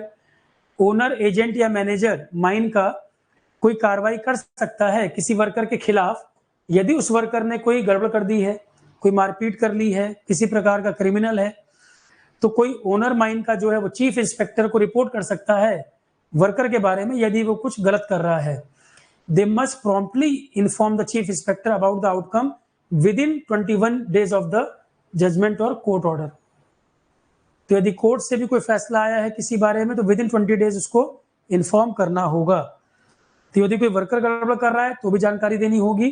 Court ने अगर किसी के बारे में कोई आदेश दे दिया है, मान लो कोई वर्कर माइन में काम कर रहा था और यूपी में कहीं वो क्राइम करके आया हुआ है, कोर्ट ने कोई फैसला दे दिया उसके बारे में, तो वो अगर उसके बारे में जानकारी आई है चीफ इंस्पेक्टर को बताना होगा। कुछ केसेस हैं जैसे मान लो कोई गड़बड़ कर रहा है तो भी जानकारी दोगे।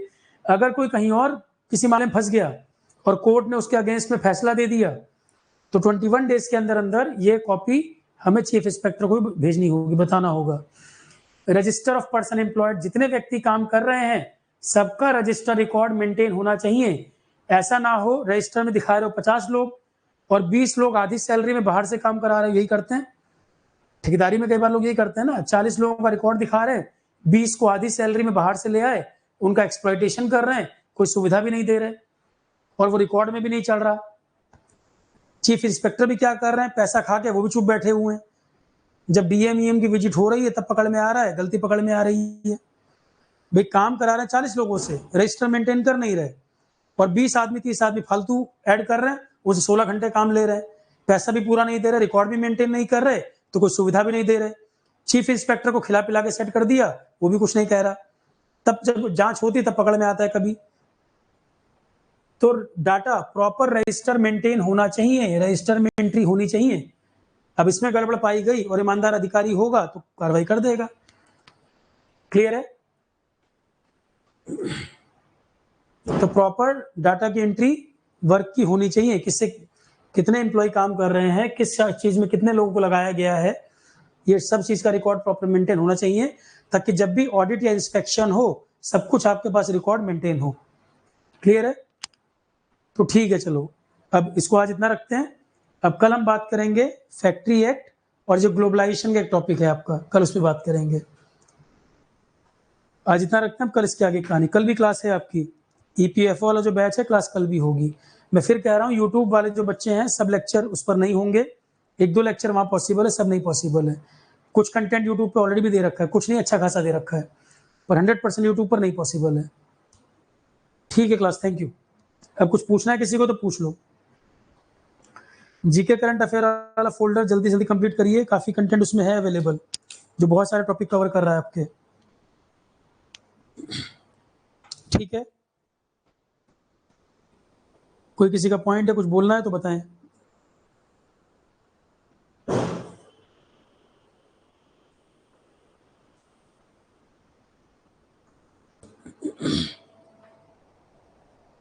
पीडीएफ जो पढ़ाया आपके फोल्डर में ऑलरेडी है, लेबर लॉज वाला फोल्डर खोलिए, उसमें है। ठीक है, चलो क्लास इतना ही रखते हैं, इसके आगे कथा कल कंटिन्यू होगा। ठीक है class, thank you, good night.